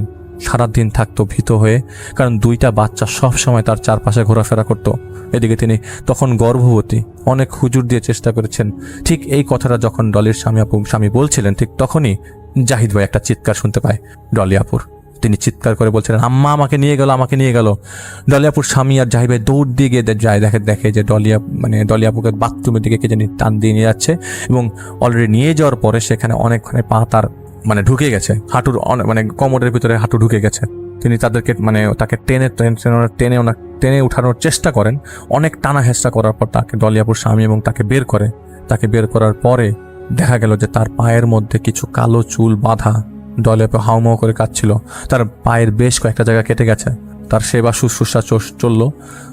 জাহিদ ভাই তাদের উঠোনে বের হলো। কি কারণে এমন হচ্ছে এসব ভাবছিল, তখনই দেখলো সেই ছোট্ট 2টো শিশু যারা আদৌ মানুষ না। জাহিদ ভাই তখনও ভয় পায় নাই। জাহিদ ভাই জিজ্ঞেস করলো, তোমরা কারা, কেন পরিবারকে কষ্ট দিচ্ছ? তখন তাদের মধ্যে একজন তাকে জাহিদ ভাইকে চুপ হতে ইশারা করে। তারপর জাহিদ ভাইয়ের পেছনের দিকে একটা গাছের দিকে ইশারা করে। জাহিদ ভাই দিকে তাকায় এবং ইশারা করে কিছু একটা বোঝানোর ট্রাই করলো এবং এটা বুঝালো যে ওই গাছের নিচে কেউ আছে, তাকে জাহিদ ভাইকে সাহায্য করবে। তো জাহিদ ভাই সেদিকে না তাকে ঘরে চলে যায়। ঘন্টা 2 পরে জাহিদ ভাই ডলিয়াপুর কাছে যায়। জাহিদ জানতে চায় কেমন আছেন। তখন কথার ফাঁকে জাহিদ ভাইয়ের হাত ডলিয়াপু ধরে ফেলে। তো জাহিদ ভাইয়ের কানের কাছে এসে বলে, আপনি দেখেছেন ওই ছোট্ট বাবুদের? জাহিদ ভাই বলে, হ্যাঁ আমি দেখেছি। ওই ডলি আপু তখন তার দিকে তাকালেন এবং একটা হাসি দিল। জাহিদ ভাইয়ের বুকে অন্য একটা হাত দিয়ে তাকে ধাক্কা দিল। জাহিদ ভাই অনেকটা দূরে ছিটকে পড়ে, আর তখনই তিনি ঘরের গেট লাগিয়ে দেয়। এইবার তার গলার স্বর চেঞ্জ। আমার দিক মানে জাহিদ ভাইয়ের দিকে সে ঘুরলো। জাহিদ ভাই খুব কাছে এসে বলতে লাগলো, বাঁচাতে এসেছিস মূর্খ মানব, পারবি না, তোকে পিষে দিতে আমার চোখের পলকই যথেষ্ট। জাহিদ ভাইকে সে ধাক্কা দিয়ে ফেলে দেয়, আর তখনই জাহিদ ভাইয়ের জিন সেখানে চলে আসে এবং সাথে সাথে সে ছেড়ে দেয়।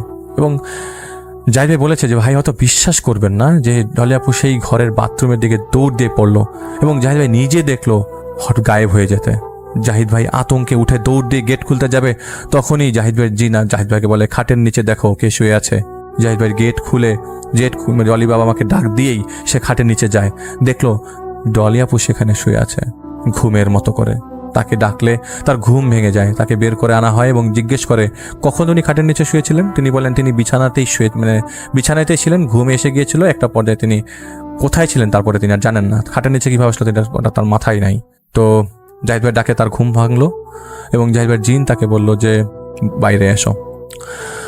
তো জাহিদ ভাই কাউকে বুঝতে দিল না যে তার সাথে তার জিন আছে। জাহিদ ভাই বাইরে বেরিয়ে চলে আসে এবং তখন এশার নামাজের আজান দিচ্ছিল। জাহিদ ভাইয়ের জিন জাহিদ ভাইকে সব কিছু বলে। সব শুনে জাহিদ ভাই বলে যে আগে মালাটা খুঁজতে হবে, মালাটা খুব ইম্পর্টেন্ট, তুমি ডলির সাথে কথা বলো, জিজ্ঞেস করো ডলি সেই দাঁতের মালাটা কোথায় রেখেছে। তো আমি তাদের খোঁজ নিয়ে আসবো ভোর রাতের আগেই, জাহিদ ভাইয়ের জিন বললো আর কি।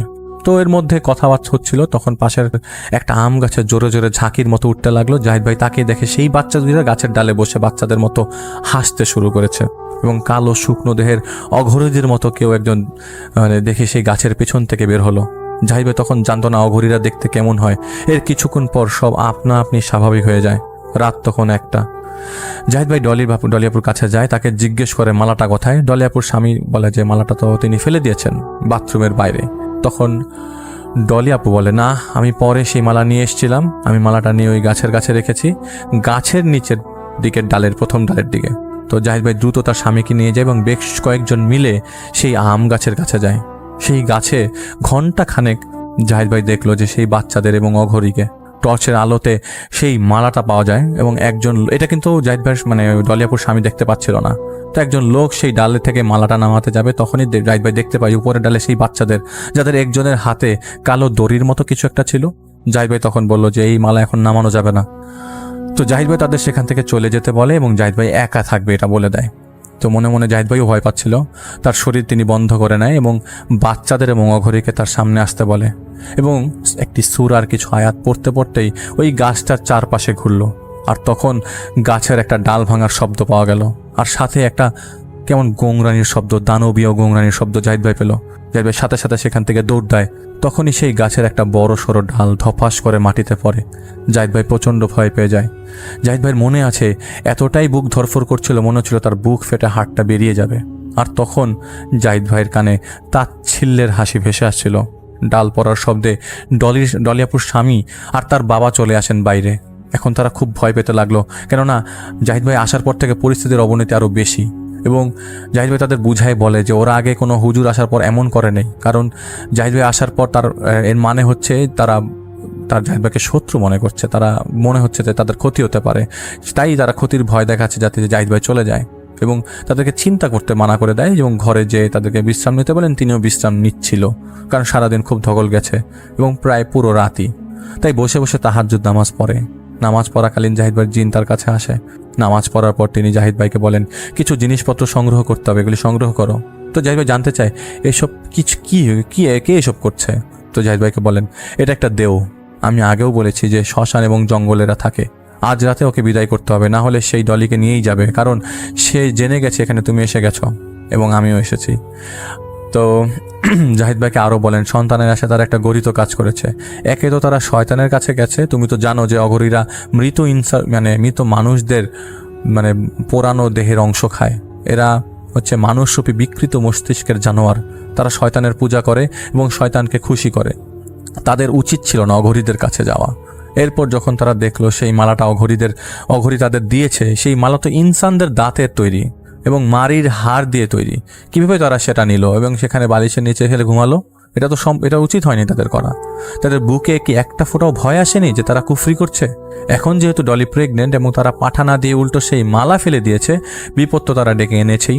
এই বিপদ আসতোই, শয়তান কারোর উপকার করে না। এবং তোমরা জানো কাউকে সন্তানও দিতে পারে না, কেননা জন্ম মৃত্যু আল্লাহর উপর। তো জাহিদ ভাই সে অঘরীকে জাহিদ ভাই জিন সে অঘরীকে খুঁজেছিল, পায় নাই, কারণ অঘরীকে ওই দেহটা মেরে ফেলেছে। এরপর তিনি জাহিদ ভাইকে কিছু পদ্ধতি শিখিয়ে দিয়ে বলে, মানসিকভাবে তৈরি হও এবং যা যা জিনিসপত্র লাগবে তার ব্যবস্থা করো, কারণ ডলিকে সন্ধ্যা পর্যন্ত পাহারায় রাখতে হবে, কারণ এর মধ্যে আজকেই এটা ব্যবস্থা করতে হবে, নাহলে বিহুত না করলে পরবর্তী সময় তারা ডলিকে নিয়ে চলে যাবে। তো তিনি চলে যায়। জাহিদ ভাই ডলির বাবাকে জিনিসপত্রের কথা বুঝিয়ে দিয়ে শুয়ে পড়ে, বিশ্রাম নিতে বলে এবং বিশ্রাম নিতে থাকে, শরীর বন্ধ করে, যাতে কোনো সমস্যা না হয়, ঘুমের মধ্যে যাতে কোনো ধরনের প্রবলেম তার সাথে না আসে। তো সেদিন দুপুরের আগে ডলিয়াপুর স্বামী ঘুম থেকে তাকে ডেকে তোলে। তো তিনি জাহিদ ভাইকে বলতে লাগলেন যে ডলি বাথরুমের ভেতর অজ্ঞান হয়ে আছে। তিনিও খুব টেনশনে ছিল। জাহিদ ভাই তার সাথে যায়, যে দেখে তার পেটের উপর কাপড়, উপরের দিকে কাপড়টা কাটা, তার চারিপাশে ভাঙ্গা কাঁচ ছড়িয়ে আছে, কাঁচ। তো সেখান থেকে ঘরে নিয়ে আসেন তারা। ডলির মা বলছিল উনি শুধু পানি আনতে বের হয়েছিলেন, এসে দেখেন ডলির এই অবস্থা। তো ডলিয়াপুর হুশ আসার পর ডলিয়াপুর জাহিদ ভাইকে বলেন, তিনি শুনতে পান তার মা তাকে ডাকছে পানির কল বন্ধ করতে। তিনি তখন সেখানে যান, দেখেন তার পা কল বন্ধ করার চেষ্টা করছে। তাই তিনি তাকে সরিয়ে দিয়ে কল বন্ধ করতে যাবেন, ঠিক তখনই পানিতে চুবিয়ে ধরার চেষ্টা করে তার মা।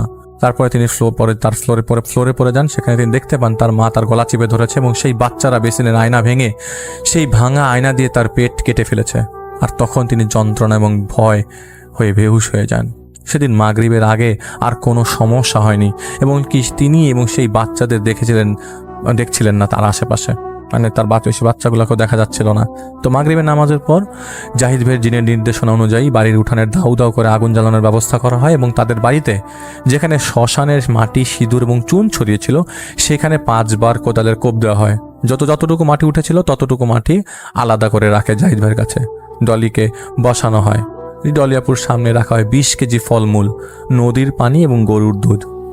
তো জাহিদ ভাইয়ের জিন সেখানে আসে। এসেই জাহিদ ভাইকে তিনি সেই গাছের নিচে যেতে বলেন। তিনি গাছের সেই ডালের কাছে চলে যায় এবং কুড়ালের মতো কিছু একটা কোপ দিয়ে সেই মালাটা কেটে দেন। আর ঠিক তখনই, এই কি করলি, এই বলে উঠলো গাছের উপর থেকে কেউ। জাহিদ ভাই মালাটা নিয়ে নেয় এবং নিয়ে এসে দাউ দাউ করে জ্বলা আগুনের কাছে মালাটা রাখে। জাহিদ ভাই জিন সেখানে দাঁড়িয়ে তার মতো করে তিনি কাজ করছিলেন। এটা জাহিদ ভাইয়ের জিনকে তখন কেউ দেখছিল না। আমি আবারও বলি, ওই মুহূর্তে জাহিদ ভাইয়ের জিনকে কেউ দেখছিল না। দেহটা তখন ডলিয়াপুর ভেতরে ছিল। সে অনেক রাগে গড়গড় করছিল। জাহিদ ভাই তার নাম জানতে চায়, বারবার বলার পর সে উত্তর না দেয়। জাহিদ ভাই সেই মাটিগুলোর থেকে কিছু মাটি নিয়ে আগুনে ছুঁড়ে ফেলে। আর তখনই সে বলে ওঠে, থাম, থেমে যা তুই। জাহিদ ভাই মাটি হাতে তাকে বলে, আগে নাম বলেন। সে বলে, বলবো না। তাই পুনরায় জাহিদ ভাই মাটি আগুনের দিকে ছুঁড়ে মারতে থাকে এবং চিৎকার দিয়ে বলতে থাকে, থাম থাম থাম। এক সময় সে বলে ওঠে, আমি মহারাজ। এবং এটা বলে সে রাগে গড়গড় করতে থাকে। জাহিদ ভাই তার কাছে জানতে চায়, অঘরী কোথায়? সে বলতে চায় না। আবার জাহিদ ভাই পুনরায় মাটি আগুনের মধ্যে ছুঁড়ে মারে। তখনই সে চিৎকার করে বলতে থাকে, তোর মতো পুচকে কারো কাছে আমি মাথা নত হব না। সে বলে সে মন্ত্র পড়তে থাকে। তখন জাহিদ ভাইয়ের জিন সেই মালা জাহিদ ভাইকে আগুনের কাছে নিতে বলে। জাহিদ ভাই সেই উত্তাপ আগুনের কাছে সেই মালাটা রেখে দিলে সে বলতে থাকে, এই তুই আমার মালা আমাকে দে। জাহিদ ভাই বলে, আমি মালা দিব, তার আগে আমার 3টা প্রশ্নের উত্তর দিতে হবে। সে বলে, প্রশ্ন করো। জাহিদ ভাই জিজ্ঞেস করে, অঘরী কোথায়? সে বলে, আমি অঘরীকে খেয়ে ফেলেছি। জাহিদ ভাই বলে, আমার বলি সে জাহিদ ভাইকে বলছিল যে আমার বলি আমাকে এই মেয়েটা দেয়নি, উল্টো আমার মালাকে ওরা নোংরা জায়গায় ফেলে দিয়েছে। আর যখন অঘরীকে আমি আমার বলি চাই তখন অঘরী আমাকে বন্দি করতে চায়। তাই আমি অঘরীর মাথাটা ছিঁড়ে খেয়ে ফেলেছি। পাবি না কোথাও, ওই সবের ছোটা ফোটা কথা পাবি না। এখানে বলি বলতে সেই পাঠার কথা সেই দেহটা বলেছে, যেটা অঘরী ডলিদের 1 মাস পরে দেওয়ার কথা ছিল। তো জাহিদ ভাই দ্বিতীয় প্রশ্ন করে, কেন তুমি ডলিকে নিয়ে যেতে চাও? সে বলে, আমি ওকে একটা সন্তান দিয়েছি, বিনিময়ে ও আমাকে আমার মহাদেবের অপমান করেছে, তাই আমি ওকে মেরে খেয়ে ফেলবো আর ওর সন্তানকে নিয়ে যাব। সে তখন খ্যাপাটে সারের মতো ফোঁস করছিল। জাহিদ ভাই বলে, না, এটা হতে পারে না। তুমি কাউকে সন্তান দিতে পারো না। সন্তানের মালিক কেবল স্রষ্টা, আর কেউ না। জাহিদ ভাই তৃতীয় প্রশ্ন করে, ডলি এবং ডলির সন্তানকে ছেড়ে দিতে হবে, বিনিময়ে কি নিতে চাও? সে কোনো মতেই রাজি না এবং হুট করে ডলিয়াপুর মুখ দিয়ে সে কামড় দিয়ে ফেলে। তার মানে হাতে কামড় দিয়ে ফেলে। তা দেখে পুনরায় মাটি ফেলতে থাকে জাহিদ ভাই। এইবার তাকে আর সুযোগ না দিয়ে মাটি আগুনে ফেলতে থাকে যতক্ষণ পর্যন্ত সে নিস্তেজ না হয়। অগরি যখন শ্মশানের মাটি সিঁদুর এবং চুন দিয়েছিল তাতে সে মন্ত্র পড়ে দিয়েছিল, যার কারণে এখন সে মাটিকে যদি আগুনে ফেলা হয় তার এই দেওর শরীরও সেই পরিমাণ তাপ লাগবে। তো মাটি আগুনের মধ্যে যতক্ষণ পর্যন্ত পড়ছিল সে ততক্ষণ মধ্যে দাপড়াচ্ছিল। অনেকক্ষণ পরে সে ক্লান্ত হয়ে পড়ে এবং বলতে থাকে, আমাকে আমার বলি দিয়ে দে, আমি চলে যাব। তখন জাহিদ ভাই বলে, না, কোনো বলি টলি দেওয়া হবে না, এখানে দুধ আর ফলমূল আছে, যেটা খুশি নিয়ে যাও। সে আবার না করতে থাকে। এবার জাহিদ ভাই মালাটা এবং মোটা লাঠি দ্বারা আগুনের উপর ঝুলে রাখে। তখন সে রীতিমতো দাপড়াতে থাকে এবং বলতে থাকে, হ্যাঁ আমি যাব, কথা দিচ্ছি যাব, আমাকে আর যন্ত্রণা দিস না। জাহিদ ভাই বলে, এরপর যদি না যেতে চাও তবে আমি মালা আগুনে ফেলে দিব এবং এখানে তুমি মরে যাবে। সে বলে, হ্যাঁ আমি যাব, আমাকে ছাড়, আমাকে ছাড়, আমাকে ছেড়ে দে। তারপর জাহিদ ভাই সেই মালাটা হাতে নেয় এবং ডলি আপুর একটা ফল হাতে নেয়। ডলি আপু একটা ফল হাতে নেয়, কারণ ডলি আপুর ভিতরে এই মুহূর্তে ওই দেহটা ছিল। তারপর চলে যাচ্ছি আমার দ্বিতীয় স্টোরিতে, এবং সেইটা আসলে শেয়ার করেছেন জাহিদ ভাই। আপনারা সবাই তাকে পছন্দ করেন, সবাই তাকে চেনেন তার ভিন্ন ধর্মী ঘটনার কারণে। এখন যে ঘটনাটা আমরা শেয়ার করব সেই ঘটনাটা হচ্ছে একটা বাড়ির সমস্যা, এবং সেই বাড়ির ঘটনাটা হচ্ছে 2016 সালের ঘটনা। তো জাহিদ ভাইয়ের এক পরিচিত জাহিদ ভাইয়ের কাছে আসে একটা বাড়ির সমস্যা নিয়ে, এবং ওই বাসাটাতে খুব উৎপাত হচ্ছিল। তো একটু দেখে আসা যায় কিনা এটা তো তাকে জিজ্ঞেস করে। আর যেহেতু জাহিদ ভাই তাদেরকে দেখতে পারে সেটা ওই লোক জানতো, তো শুরুতে যখন জিজ্ঞেস করে যে কি সমস্যা ভাই, তো তাকে শুরুতেই বলে হয় না কোনো সমস্যা। তো জাহিদ ভাই বলে যে মানুষ কেন জানি তাকে বলতে চায় না শুরুতে তাদের সমস্যাটা কি, সবসময় চায় সে যেন সে জায়গাগুলো দেখে। তো জাহিদ ভাই যায়, তো ওই আশকোনা এলাকা আশেপাশে সেই বাড়িটা আর কি, আশকোনাতে। তো সেই বাড়িটা 6তলা বাড়ি। তো বাড়ির ভেতরে ঢুকার আগেই জাহিদ ভাইয়ের মনে হতে লাগলো বাড়ির প্রত্যেকটা জানালা দিয়ে কেউ জাহিদ ভাইয়ের দিকে তাকাচ্ছে। জাহিদ ভাই বাড়ির দিকে তাকিয়ে দেখে পুরো বাড়িটা খালি, কোনো ভাড়াটিয়া নাই। বাসায় তিনি প্রবেশ করে, শরীরে বারবার কাটা দিচ্ছিল। মনে হতে লাগলো এই বাসার বাতাসটাই তো বিষাক্ত। গুমোট একটা ভাব। বাড়ির মালিক দরজায় দাঁড়িয়েছিল। জাহিদ ভাই দেখে তাদেরকে দরজায় দাঁড়িয়ে আছে, এবং তিনি দেখে যে দরজায় অনেকগুলো তাবিজ ঝুলানো এবং অনেক সূরা কাগজে লিখে দেয়ালগুলোতে বাঁধিয়ে রেখেছে। ঘরে প্রবেশ করার পর জাহিদ ভাইয়ের কাছে গুমোট ভাবটা কম লাগতে শুরু করে। এক সময় জাহিদ ভাই লক্ষ্য করে বাড়িওয়ালার ঘরের সব জানালা দরজায় অনেকগুলো তাবিজ ঝুলানো, প্রতিটা দেয়ালে বিভিন্ন সূরা কাগজে লিখে ঝুলিয়ে রেখেছেন। বাড়িওয়ালা এবং তার স্ত্রী কুশল বিনিময় করার পর জাহিদ ভাইকে বসালেন। তাদেরকে বললেন কি কারণে তারা তাদেরকে ডেকেছেন। বাড়ির মালিক ভদ্রলোক বললেন উনি এই বাড়ি ব্যাংক লোনের মাধ্যমে তৈরি করেছেন। ওনার বাড়ির নিচের তলায় এক পরিবার ছিল, সেই পরিবার একটা ছেলে আত্মহত্যা করেছিল ফাঁসিতে ঝুলে। বয়স 22 কি 23 বছর। ছেলেটা মানসিক রোগীর মতো আচরণ করত, সারাদিন চুপ থাকতো, কারোর সাথে মিশত না। একদিন ওর বাবা কোনো কারণে ওকে বকাবকি করলো, এমনকি মারও দিয়েছিল। সেদিন রাতেই ছেলেটা ফাঁসি দেয়। রাত পেরিয়ে সকাল হয়। দুপুরের পর যেহেতু ঘুম থেকে ওঠেনি, তাই ছেলেটার মা গেট চাপড়ালো, কিন্তু কেউ কোনো ধরনের সারা শব্দ পেল না। তো সারা শব্দ না থাকে বাড়ির পেছন দিক দিয়ে যে জানালা দিয়ে দেখে ছেলেটা ঝুলছে। পুলিশ এসে লাশ উদ্ধার করে। আলামতে বোঝা যায় সে নিজের হাত আগে কেটেছে, তারপর ফাঁসিতে ঝুলেছে। ওর লাশ বের করে নিয়ে যাওয়ার পর খুব বাজে একটা গন্ধ সেই বাড়িটায় ভরে যায়। পরে সকল কাজ সেরে সেই ছেলেটার দাফন শেষ করা হয় গ্রামে। তারপর থেকে ওনার এই বাড়িতে রীতিমতো উপদ্রব শুরু হয়। প্রথম দিকে পানির মোটরের সুইচ বন্ধ হয়ে যেত, বিদ্যুতের মেইন সুইচ বন্ধ হয়ে যেত। রাতের বেলা প্রতিটা রাতে পুরো বাড়ির দেয়াল জুড়ে ধপ ধপ শব্দ হতো। বাড়ির ছাদে সেই ছেলেটাকে হাঁটতে দেখা যেত। একসময় অন্যান্য ভাড়াটিয়ারা ছেলেটাকে ঝুলন্ত অবস্থায় কখনো সিঁড়ি ঘরে, কখনো নিজেদের ঘরে দেখতে পেল, এবং এটা রেগুলার হতে থাকলো। রাতভর বাড়ি জুড়ে পচা গন্ধ পাওয়া যেত। এই কারণে 1 মাসে পুরো বাসা খালি হয়ে যায়। এমনকি ছেলেটার পরিবারও চলে যায় এই বাড়ি ছেড়ে। বাড়িওয়ালা তো তার বাড়ি ছেড়ে যেতে পারে না। এরপর থেকে তারা দেখতে পেল ছেলেটা যেভাবে ফাঁসিতে ঝুলেছিল সেইভাবে কোনো না কোনো সময় দেখা যেত তাদের শোয়ার ঘরে ঝুলছে, কখনো ড্রয়িং রুমে ফ্যানের সিলিংয়ে ঝুলছে, অথবা তারা শুয়ে আছেন তাদের পাশেই ঝুলে দাঁড়িয়ে আছে দড়ি লাগিয়ে। তারা ইমাম ডেকে আনলো, কবিরাজ ডেকে আনলো। একদিন পরেই সে একই অবস্থা হতে লাগলো। এর মধ্যে একদিন বাড়িওয়ালার বড় ছেলে ফাঁস নেওয়ার চেষ্টা করে। ছেলেটার মা দেখে ফেলায় ছেলেটাও সেই যাত্রায় বেঁচে যায়। এর মধ্যে ওনাদের ঘর থেকে টাকা পয়সা জিনিসপত্র হারিয়ে যাচ্ছিল আর কি। মোবাইল ফোন, গয়না, থালা বাসন, বহনযোগ্য জিনিসপত্র হারিয়ে যেতে লাগলো। আর বাড়িওয়ালার একটা পর একটা ক্ষতি মানে আর্থিক ক্ষতি হওয়া শুরু হয়ে গেল। একজন বিশিষ্ট আলেমের পরামর্শে তারা বাড়িতে দেয়ালে, জানালা, দরজায় কোরআন শরীফের সূরা লিখে লিখে তার দেয়ালে বাঁধিয়ে দেয়। তারা অন্য ফ্ল্যাটের ভেতরে যেতে পারছিল না, কেননা গেট বাইরে দিয়ে লক করা থাকলেও গেট খুলতে গেলে সেই গেটের ধুমধাম শব্দ হতো, যার কারণে অন্যান্য ফ্ল্যাটের সেই গেটগুলোতেও কেবল সূরা লেখা কাগজ বাঁধিয়ে দেওয়া হতো। এই কাজ করতে করতে এক সময় তারা নিচতলার ঘরে দরজার কাছে যায়, দেখতে পায় দরজা খোলা এবং সেই নিচতলার ফ্লোরে যেখানে ছেলেটার পরিবার থাকতো সেই ঘরে টাকা, গয়না, মোবাইল ফোন যা যা বাড়িওয়ালা হারিয়ে গেছিল তা সেখানে ছিল, সব সাজিয়ে রাখা। তো বাড়িওয়ালা তাদেরকে শাখা সেই হুজুর সে জিনিসপত্র ধরতে না করে, কিন্তু বাড়িওয়ালা তার কথা না শুনে সেগুলো ধরতে যাবে। সেই মুহূর্তে হঠাৎ সেই ছেলেটা যেভাবে ঝুলন্ত অবস্থায় বাড়িওয়ালার সামনে ছিল, ঠিক সেভাবে হুজুরের সামনে তার সামনে ঝুলে রইল। এমন ঘটনায় তারা সেখান থেকে পালিয়ে আসে এবং গেটে সূরা লিখে কাগজ বাঁধিয়ে দিয়ে চলে যায়। সেদিনের পর থেকে সিঁড়িঘর এবং তাদের ঘরে আর কোনো সমস্যা হচ্ছিল না, কিন্তু সারা রাত অন্য ফ্ল্যাটগুলোতে কিল ঘুষি মারার শব্দ আসতো, কান্নার শব্দ আসতো, ধূপ করে কিছু পড়ার শব্দ হতো। দিনে দুপুরে বাড়িওয়ালা শুনতো সিঁড়ি ঘর দিয়ে আসার সময় ফ্ল্যাটগুলোর দরজার উপরে হাড় গোড় চিবানোর শব্দ। এভাবে চলে যায় প্রায় 3 মাস। গত কয়েকদিন ধরে তারা সেই ফ্ল্যাটগুলো পাশ দিয়ে শুনতে গেলে কটমট শব্দ পায় এবং বাসার চারপাশে মোরগ, মুরগি, পাখি এমনকি কুকুরের আধা খাওয়া মরা শরীর পড়ে থাকতে দেখা যায় প্রতিটা দিন। তাই তাকে ডাকা হয়েছে, জাহিদ ভাইকে ডাকা হয়েছে। তো যেহেতু জাহিদ ভাইয়ের সাথে একটা জিনের সম্পর্ক আছে, তাই তারা তাকে ডাকে। তারা চাচ্ছিলেন সমস্যাটার সমাধান করতে, কেননা ব্যাংক লোন করে বাড়িটা করেছেন, লোন শোধ করতে না পারলে পরে ব্যাংক বাড়িটা জব্দ করে নিয়ে যাবে। তো জাহিদ ভাই স্পষ্ট বুঝতে পারছিল বাড়িওয়ালা কিছু একটা লুকাচ্ছে। তো জাহিদ ভাই তাকে সরাসরি জিজ্ঞেস করে ফেলে, আপনি তো আমাকে কিছু কথা বলছেন না? তো জাহিদ ভাই একটা কথা বলেছেন যে তিনি বুঝে যায় যে মানুষের চেহারা দেখে যে সে সত্য কথা বলছে না মিথ্যা কথা বলছে। তো জাহিদ ভাই বলে যে আপনার সমস্যা আপনি যদি লুকানোর চেষ্টা করেন তবে আপনারই সমস্যা কাটানো যাবে না। তো উনি সরাসরি অস্বীকার করেন যে উনি সব কিছুই বলেছেন। তো জাহিদ বলে, ঠিক আছে, আমি এই বাড়িটা পুরো একা ঘুরবো, আমাকে ফ্ল্যাটগুলোর চাবি দেন।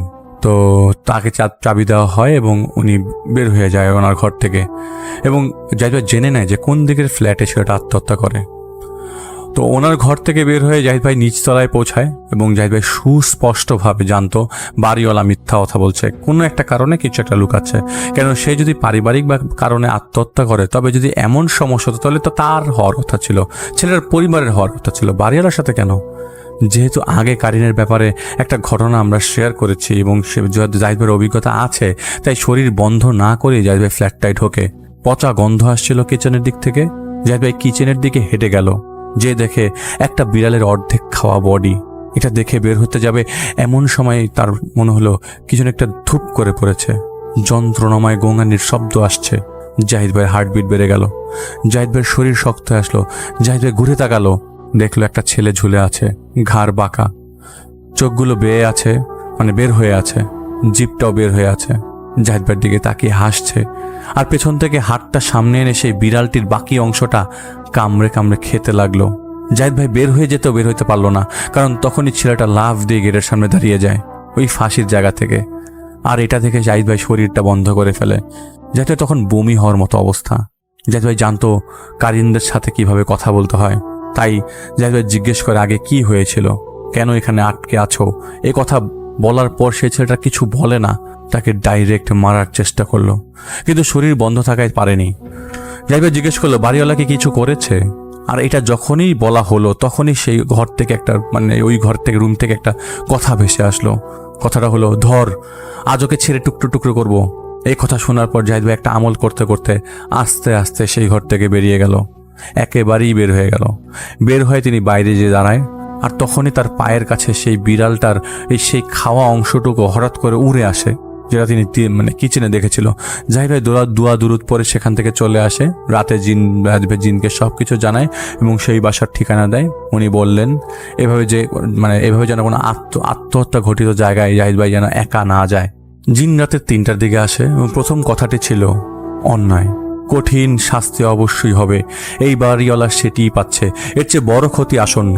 শোনো, বাড়িওয়ালার কোনো অপবাদ মানে কোনো একটা কাহিনী আছে, সে একটা অপবাদ দেয় ছেলেটাকে এবং ছেলেটার বাবা সে অপমান করে তা অনেক, সে মানে ছেলেটার বাবাকে অনেক অপমান করে, কারণ সেই দিন ছেলেটার বাবা ছেলেটাকে অনেক বকাঝকা করে এবং চর মারে ছেলেটাকে। ছেলেটা ছিল নির্দোষ, বাবার অপমান লজ্জায় সে আত্মহত্যা করে। এরপর খুবই অন্যায়ভাবে তার লাশকে ঘন্টার পর ঘন্টা ফেলে রাখা হয়েছিল। মাছি বসেছে, পোকা বসেছে, ইনসান হয়তো ভুলেই গিয়েছিল এটা একটা ইনসানের মৃত শরীর। এই অত্যাচার করে ছেলেটাকে শুধু পানি ঢেলে জানাজা না পড়িয়ে কবরস্থ করেছে লোকজন। এমন জঘন্যতম কাজ করার দরকার ছিল না। বিনা জানাজার কারণে ছেলেটার লাশ এখন শয়তানের কবজায়। তুমি যা দেখেছো তা ছিল একটা পিচাসের ভেলকি। সেই বাড়িওয়ালার পরিবারের উপর খুব বড় বিপদ, জান যেতে পারে যে কারোর। ছেলেটার লাশের উপর কুফরি করে তার কাফনের কাপড় একটু একটু করে বের করছে এবং সেই কাপড়ের কিছু অংশ জাদু করে 71টা টুকরা করে সেই বাড়িতে পিশাচরা রেখেছে, যার কারণে পুরো বাড়িতে তাদের বিচারণ আছে এবং অন্য পিশাচরা সেই বাড়িতে আসে। তুমি যেই জীবজন্তুর অংশ দেখেছো তা সেই পিশাচগুলোর কাজ। যেদিন তারা কাপড়টা পুরো বের করে ফেলতে পারবে কবর থেকে, সেদিন এই লাশটা পিশাচগুলো তুলে ফেলতে পারবে। না জানি কি করে সেই পিশাচগুলো লাশটাকে নিয়ে। তো জাহিদ ভাই জানতে চাইলো এখন কি করা যেতে পারে। উনি বলেন আগে ওই বাড়িতে থাকা কাপড়ের টুকরোগুলো উদ্ধার করতে হবে, তারপর সেই কাপড়গুলো নিয়ে ছেলেটার কবরের কাছে যেতে হবে। বের হয়ে থাকা কাপড় এবং কাপড়ের টুকরোগুলো তার কবরে প্রবেশ করিয়ে দিতে হবে এবং তার জানাজা আদায় করতে হবে। তো জাহিদ ভাই বলে আমি একা তো পারবো না কাপড়গুলো খুঁজতে। উনি বলেন উনি নিজে আসবেন এবং তাকে সাহায্য করবেন কাপড় খুঁজতে। তো জাহিদ ভাইকে তিনি শিখিয়ে দেন কী করতে হবে। উনি চলে গেলে জাহিদ ভাই তার ফোনটা হাতে নিয়ে দেখে 30টা মিস কল এবং এই মিস কল এসে বাড়িওয়ালার থেকে। তো জাহিদ ভাই ফোন করে, ফোনের উপর ওই পাশ থেকে আতঙ্ক, প্রথমে কান্নাকাটি এবং বিভিন্ন শব্দে জাহিদ ভাই কিছুই বুঝতে পারছিল না। পরে এবার ফোন দিলে উনি বলেন আমাদেরকে ভাই একটু বাঁচান, আমার ছেলে মেয়েগুলোকে ওরা মেরে ফেলবে, একটু সাহায্য করেন। তো জাহিদ ভাই জিজ্ঞেস করে কি হয়েছে, আর ওই ফোনের ব্যাকগ্রাউন্ড থেকে কান্নাকাটি এবং উচ্চ স্বরে দোয়া দুরুদ পড়ছিল তার পরিবার। তো জাহিদ ভাই ফোন রেখে জাহিদ ভাই জিনকে ডাকে। উনি এলে জাহিদ ভাই ফোনের কথাগুলো তাকে বলে। উনি বলেন 1 মিনিট পর পিশাচগুলো 1 মিনিট পর বললো যে পিশাচগুলো ক্ষতি করতে পারে, তুমি তাদের বলে দাও আমি যাচ্ছি তাদের বাসায়। যখন তারা সূরা ফাতিহা পড়ার শব্দ পাবে তখনই যেন তারা বাসা থেকে বেরিয়ে যায়। তো জাহিদ ভাই আর ওই জাহিদ ভাই জিন তাকে বলে যে আমি পিশাচদের বেশিক্ষণ আটকে রাখতে পারবো না, এটা বলে উনি চলে যায়। তো জাহিদ ভাই বাড়িওয়ালাকে ফোন দেয়, বলতে থাকে যে বাড়িওয়ালা বারবার বলছিল আমাকে, বাড়িওয়ালাকে বলছিল যে দেখেন কিছুক্ষণ পর ফোনে থাকা অবস্থায় আমার ওখানে জিন যাবে, আপনি কোনো শব্দ শুনতে পান কিনা। তো জাহিদ ভাই ফোনের মধ্যেই শুনতে পাচ্ছিল যে সূরা পড়ার শব্দ আসছে। তো জাহিদ ভাই তারা জানায় যে সূরা ফাতিহা পড়ার শব্দ আসছে। তো তখনই জাহিদ ভাই বলে ঠিক আছে আপনি এখনই আপনার পরিবারকে নিয়ে বেরিয়ে যান। তো আল্লাহর রহমতে তারা বেরিয়ে যায় এবং তাদের সান্ত্বনা জাহিদ ভাই দেয় যে তারা ওই দিন রাতে পাশের প্রতিবেশীর বাসা যেন থাকে, এটাও তিনি বলে দেন। তো তারা ওই দিন থাকে অন্য বাসায়। তো রাত পোহানোর পর সেই বাড়িওয়ালার সাথে জোহরের পর দেখা হয় জাহিদ ভাই। তো জাহিদ ভাই বললো যে আমাকে সব সত্য কথা বলেন তো, কেননা আমি জানতে পেরেছি আপনি যে মিথ্যা অপবাদ দিয়েছিলেন, ঘটনা পরিষ্কার করেন। তো উনি পরে বলে যে 3 মাস আগে ওনার বড় মেয়ের ফোন ওই ছেলের কাছে পাওয়া যায়। ছেলেটা ফোনটা পেয়েছিল বাড়ির মেইন গেটের কাছে। এখন যেহেতু তার বুদ্ধি কম তাই সেই মোবাইলটা নিয়ে খেলছিল বাচ্চাদের মতো করে। বাড়িওয়ালারা ফোন দিয়ে কল করে পরে ফোনটা খুঁজে পায় তার কাছে।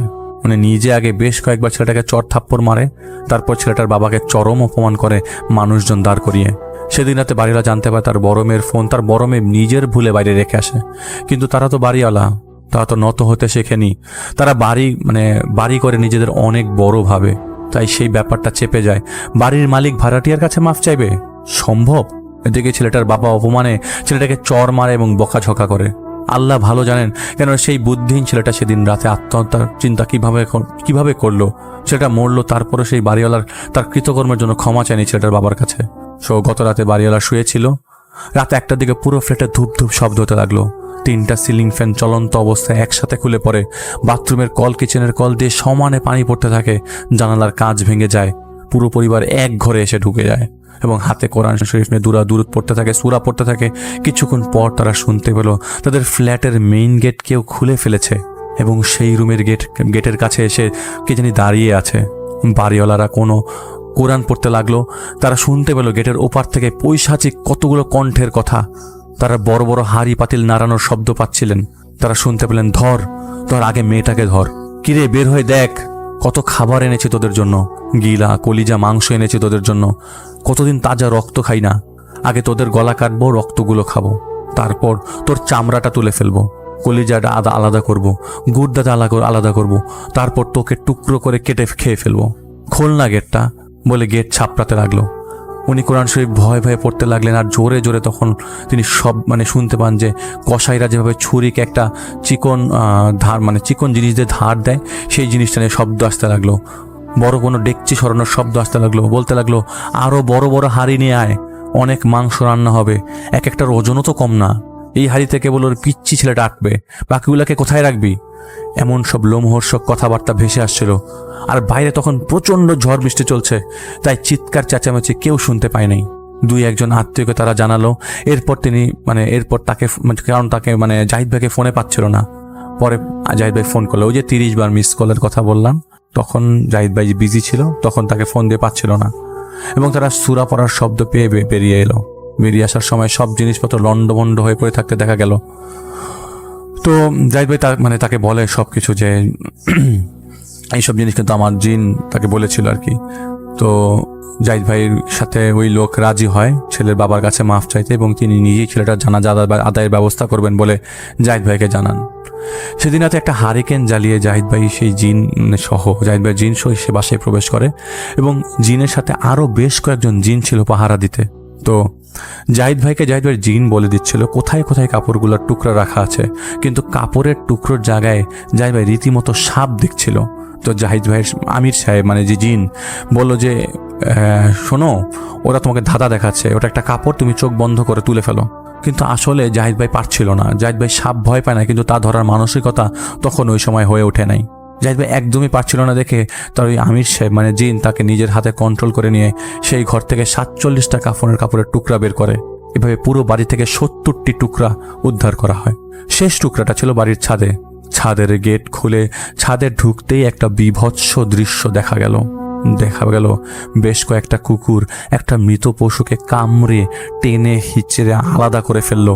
আর সবার জাহিদ ভাই দেখে যে সেই ছাদ থেকে লাফ দিয়ে চলে গেল। জাহিদ ভাইয়ের আমির সাহেবকে বললেন চোখ বন্ধ, জাহিদ ভাইকে তার আমির সাহেব বললেন, জিন বলে চোখ বন্ধ রাখো, যাই শুনো না কেন তুমি চোখ খুলবে না। জাহিদ ভাই একটা সূরাটা পড়লো, এবং সূরা পড়ার পর কমান্ড করার মতো আল্লাহর কালাম সব কিছুর উপর এবং ওই কালো শয়তানের ধ্বংসের দিকে নিয়ে যাবে এমনটা ভেবে পড়তে পড়তে জোরে জোরে নিঃশ্বাস নিয়ে পড়তে লাগলো। জাহিদ ভাই চোখ বন্ধ করে পড়তে লাগলো। জাহিদ ভাই তার কানের মধ্যে ধপাস ধপাস পড়ার শব্দ পেল, ঝিঝি পোকার শব্দ পেল, পশু পাখির ডাক শুনতে পেল। এবং জাহিদ ভাই সম্পর্কে জানতো বিধায় জাহিদ ভাই পুরা সূরাই পড়লো। জাহিদ ভাই শুনছিল জাহিদ ভাইয়ের আমির ওই জিন পিশাচদের বলছে, বদমাইশ, এটা ইনসানদের এলাকা, ইনসানদের খাওয়ার শখ তোদের আজ মিটিয়ে দেব। এটা উনি বলার পর শুধু চাবুক মারার শব্দ এবং পৈশাচিক এক কান্নার শব্দ আসছিল। জাহিদ ভাইয়ের সাথে থাকা আমির সাহেবের সাথে থাকা জিনগুলা তাদের সায়স্তা করে সেখান থেকে বিদায় করে দেয়। তো জাহিদ ভাইয়ের জিন জাহিদ ভাইকে চোখ খুলতে বলে। জাহিদ ভাই তাকিয়ে দেখে তার জিনরা রীতিমতো গোসল করে এসেছে, এবং টপ টপ করে তাদের চারিপাশ থেকে পানি পড়ছিল। তো জাহিদ ভাইকে তারা নিয়ম পালন করা শিখিয়ে দেয়, সেই কাপড়ের টুকরোগুলোতে ফু দিতে বলে। এরপর উনি সেখান থেকে চলে যায়। জাহিদ ভাইয়ের বাসায় চলে আসে। এদিকে সেই বাড়িওয়ালা ছেলেটার বাবার খোঁজ পায়। তারা ছেলে মারা যাওয়ার পরে শহর ছেড়ে গ্রামে চলে যায়। তারপর দিন জাহিদ ভাই বাড়িওয়ালা এবং বাড়িওয়ালার শ্যালক ছেলেটার গ্রামের বাড়ির দিকে রওনা হয়। বিকাল 3টায় তারা সেখানে পৌঁছে যায়। তাদের বাড়ির সবার সামনে বাড়িওয়ালার ছেলেটার বাবার কাছে পা ধরে মাফ চায়। সেই অনেক বেদনাদায়ক কথাবার্তা হয় সেখানে। বাড়িওয়ালাকে থেকে তিনি ক্ষমা করে দেন, এবং বাড়িওয়ালার ছেলেটার বাবাকে জড়িয়ে ধরেন। এই মুহূর্তটা জাহিদ ভাইকেও কাঁদিয়ে ছাড়ে। উনি তাদের বাড়ির সবার কাছে ক্ষমা চায়।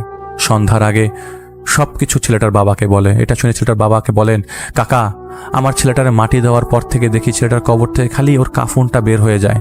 প্রতিদিন আমি যেতাম ওর কবর দেখতে, আর দেখতাম 3-4 আঙ্গুল কাপড় বের হওয়া। আমি ডেইলি কাপড়টা ভিতরে ঢুকাই দিতাম, কিন্তু প্রতিদিনই বের হয়ে থাকতো। তাই গ্রামের ইমামকে জানালে সেই ইমাম অনেক দোয়া দুরুদ পড়েছিল, কাজ হয় নাই। ইমাম বলেছিল, আত্মহত্যার কবরে অনেক কিছু হয়, আপনি আর যাবেন না এখানে আপাতত কবর জিয়ারত করতে। সেদিন থেকে তিনি আর যায়নি। কিন্তু প্রতিটা রাতে তিনি স্বপ্ন দেখতেন কুকুরের মতো ন্যায় বড় বড় জানোয়ার তার ছেলের লাশটাকে ছিঁড়ে কামড়ে খাচ্ছে। পরে সেই গ্রামের বেশ কয়েকজন মাতবর এবং ইমামকে তিনি সব কিছু বলে এবং বোঝাতে সক্ষম হয় জাহিদ ভাই। রাত 2টার দিকে জাহিদ ভাইয়ের সেই জিন জাহিদ ভাইকে 71 টুকরা কাপড়টা এনে দিয়ে দেয়।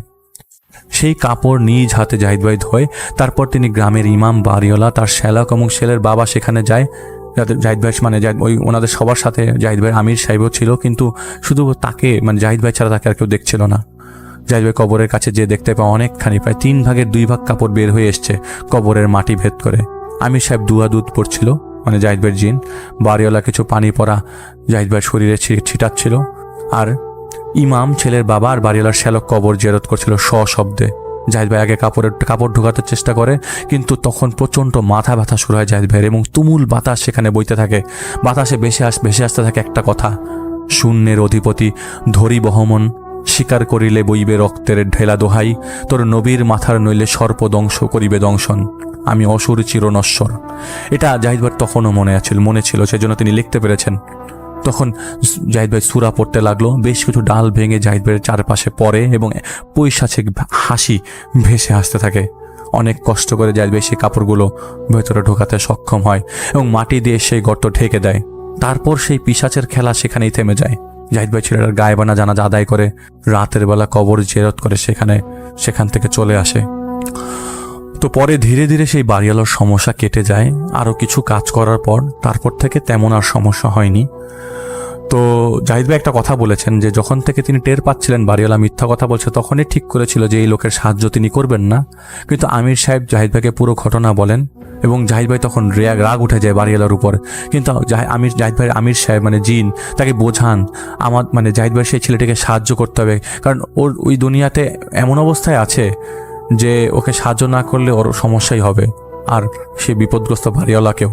আর তার যেহেতু জানাজা হয়নি, তার জানাজা হওয়াটাও অনেক জরুরি। এটা শরীয়ত বিরুদ্ধে কাজ। একটা মানুষ তার জানাজা পড়ার হক আছে, শুধু তার জানাজা না পড়ার কারণে এই ঘটনা ঘটেছে। যদি এই অবস্থায় 4 মাস 10 দিন পার হয়ে যেত, তাহলে এই বাড়িওয়ালা এবং মারা যাওয়া ছেলেটার পরিবারের বড় ধরনের ক্ষতি হতো, আর তা হলো মৃত্যু। তো যদি জাহিদ ভাই বলেছেন সম্ভব হলে আমার একটা প্রশ্নের উত্তর দেবেন, তা হলো মানুষ যারা শুনে আপনার মুখে জাহিদ ভাইয়ের এই ঘটনা, তারা কিভাবে গ্রহণ করে জাহিদ ভাইয়ের ঘটনাগুলো? মানে কি তাদের ভালো লাগে? জিজ্ঞেস করেছে আপনাদের সবাইকে, কারণ বানাউট কিছু দেওয়া সম্ভব না। আর জাহিদ ভাই যা চোখে দেখে তাই লেখে, এর বাইরে কিছু লেখা হয় না। ঘটনার এখানেই শেষ। আশা করছি সবার ঘটনাটি পছন্দ হয়েছে। আছেন আমাদের সাথে যারা ছিলেন, যারা শুরু থেকে আছেন, এত রাত পর্যন্ত আছেন, তাদের সবাইকে আমি আসলে ধন্যবাদ দিয়ে শেষ করতে পারবো না। আপনারা আছেন বলেই আমরা আছি। আজকের এই ঈদের দিনে আমরা এতক্ষণ সময় ধরে প্রোগ্রামটি করতে পেরেছি শুধুমাত্র আপনারা সাথে ছিলেন বলে। আপনারা সাথে থাকবেন এবং এটাই আমাদের প্রত্যাশা। এবারে রমজান কেমন একটা তাড়াতাড়ি শেষ হয়ে গেল, মানে আমরা কেউই বুঝতে পারিনি কখন রমজানটা এলো, কখন রমজানটা চলে গেল। আমার যেটা মনে হয়েছে যে এবারে রমজানটা শেষ হওয়ার সাথে সাথেই যে আমি মনে হয়তো ইবাদত একটু কম করেছি, আমার মনে হয় সাফিসিয়েন্ট ইবাদত করা হয় নাই। তো আপনাদের সবাইকে বলছি যারা ইবাদত করছেন তারা রমজান ছাড়াও দেখবেন এখন মোটামুটি সব কিছু লকডাউন অবস্থায় আছে, কমিয়ে দিবেন না, এটা একটা অভ্যাসে পরিণত করে ফেলুন। মানুষকে সাহায্য করবেন, এটাই আমাদের প্রত্যাশা। এবং আমরা চলে যাচ্ছে আমাদের শেষ ঘটনায়, আজকের ঈদের আমার শেষ ঘটনায়, আজকের ঈদের জাহিদ ভাইয়ের শেষ ঘটনায়। আজকের ঈদটা কিন্তু অলমোস্ট আপনারা দেখেছেন যে পুরোটাই জাহিদ ভাই ভিত্তিক, মানে আমি যেসব ঘটনাগুলো শেয়ার করছি সবই জাহিদ ভাইয়ের দেওয়া। তো এখন যে ঘটনাটা শেয়ার করবো এটা 2018 সালের জানুয়ারি মাসের একজন সাবেক ইউনিয়ন চেয়ারম্যানের। ওই ভদ্রলোক একজন সৎ চরিত্রের এবং বেশ নিষ্ঠাবান লোক ছিল। সৎ লোক তাই সত্যের পথে চলতেন, নিষ্ঠার সাথে দায়িত্ব পালন করেছেন এবং যাবতীয় ইউনিয়ন পরিষদের মামলা মোকদ্দমায় সঠিক বিচার করতেন। তাই তিনি ছিলেন খুবই লোকপ্রিয়। একদিন রাতে তিনি বাইরের যাবতীয় সব কাজ সেরে বাসায় ফেরেন। বাসায় ফেরার পর তিনি অনুভব করতে লাগলেন যে তার শরীরটা কেমন গরম হয়ে গেছে, শরীর থেকে কেমন একটা গরম ভাব বেরোচ্ছে। তার অস্থির লাগছিল, কপালে বিন্দু বিন্দু ঘাম। গ্রামের শীতের রাতে হাড় কাঁপানো ঠান্ডার অবস্থা হয়, তার মাঝে তার এমন লাগছিল। তিনি হাত পা ধুলেন। খাবার খাওয়ার পর তিনি পেটে ব্যথা অনুভব করতে লাগলেন। একটা সময় তিনি দেখলেন তার বেশ ব্যথা অনুভব করছেন। একটা সময় বমি শুরু হয়ে যায় এবং তিনি মাটিতে পড়ে যান। সেই রাতে অনেক সেবা করার পর তার যন্ত্রণা কমে যায় এবং ভোর নাগাদ তিনি একটু ঘুমান। ঘুমে থাকা অবস্থায় তার শরীর প্রচণ্ডভাবে দুলুনি দিয়ে ওঠে এবং তিনি বিছানা থেকে পড়ে যান। তার স্ত্রী তাকে বিছানায় তোলেন, জিজ্ঞেস করেন কি হয়েছে আপনার, এভাবে পড়ে গেলেন, ব্যথা পান নাই তো? তিনি বলেন না, ঠিক আছি, সমস্যা নাই। তো তিনি স্বপ্নে দেখেছিলেন তিনি উঁচু কোথাও থেকে পড়ে যাচ্ছেন, হয়তো সেই কারণে শরীর এমন কেঁপে উঠেছে। আর রাতে যেহেতু অসুস্থ ছিলেন, শরীর দুর্বল এমন হয়েছে, তা চিন্তা করে রাখলেন তিনি পুনরায় শুয়ে পড়েন। এবার তিনি স্বপ্নে দেখতে পারেন একজন সবুজ আলখেল্লা পরা ব্যক্তিকে, যিনি তাকে বলছেন রক্তমূল্য পরিশোধ করতে হবে। 3 বার চেয়ারম্যানকে সেই সবুজ আলখেল্লা পরা লোকটি তাকে একই কথা বলেন। এরপর তার ঘুম ভাঙে এবং তিনি বুকে প্রচণ্ড ব্যথা অনুভব করেন। এরপর তাকে হাসপাতালে নেওয়া হয়, সেখান থেকে তাকে ঢাকায় রেফার করা হয়। পরীক্ষা নিরীক্ষা করে ডাক্তাররা রীতিমতো অবাক হয়ে যান। তার হার্ট অ্যাটাক হয়েছে, তার রক্তে সংক্রমণ, কিডনি প্রায় বিকল হওয়ার মতো অবস্থা, জন্ডিস সহ আরও কিছু রোগ ধরা পড়ে। একদিন একজন রোগীর এমন সংকটাপন্ন হওয়াটা বিরল। একই সাথে তার চিকিৎসা চলছিল, তার মধ্যে সেই চেয়ারম্যান প্রতি রাতেই সেই সবুজ আলখেল্লা পরা ব্যক্তিকে দেখতে লাগলেন সরাসরি। সে এসে তার কাছে দাঁড়াতো এবং বলতো, তোমাকে কিন্তু রক্তমূল্য পরিশোধ করতেই হবে, তার আগে তোমার পাপের প্রায়শ্চিত্ত তোমাকে বেঁচে দেখিয়ে দিব তোমাকে আমি দিব মৃত্যু যন্ত্রণা, তোমাকে তিলে তিলে শেষ করে দিব। প্রতিদিন তোমাকে যন্ত্রণা দিব, তুমি মৃত্যু কামনা করবে যন্ত্রণা থেকে বাঁচার জন্য, আদারওয়াইজ রক্তমূল্য দাও বেঁচে থাকতে চাইলে। এমন অবস্থায় তিনি কথা বলতে পারছিলেন না। আর সেই আলখেল্লা পরা লোকটা তাকে ভয় দেখিয়ে যাচ্ছিল। একটা সময় তিনি ভয় পেলেন না। এভাবে তিনি প্রতিদিন চলতে লাগলো। প্রতি রাতে এই ব্যক্তি আসতো এবং এই কথাগুলো বলতো। একদিন রাতে এই আলখেল্লা পরা লোক তার কাছে আসে এবং তার অক্সিজেনের সাপ্লাই বন্ধ করে দেন। হাতের ক্যাথেটার, হাতের সাথে যে আমাদের স্যালাইন যেটা দেওয়া হয় সেটা নির্দয়ের মতো খুলে ফেলেন।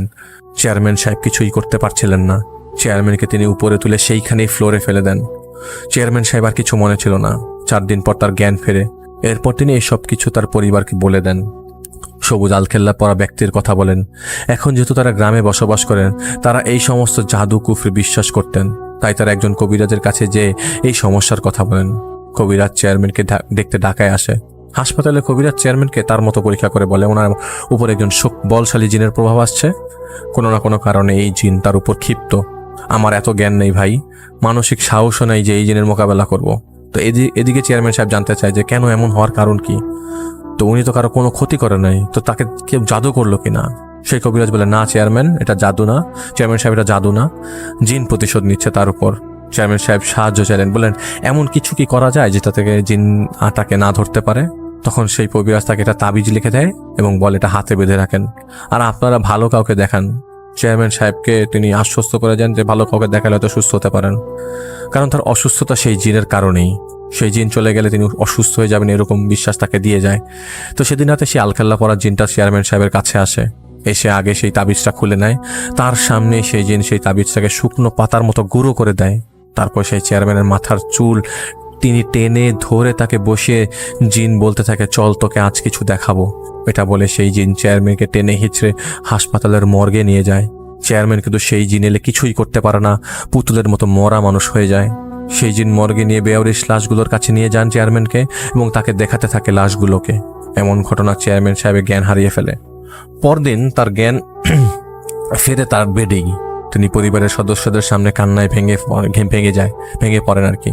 রাতে সেই দুঃস্মৃতির কথা বলেন এবং বলেন সেই চাপে তার অন্য হাসপাতালে ভর্তি হওয়া দরকার।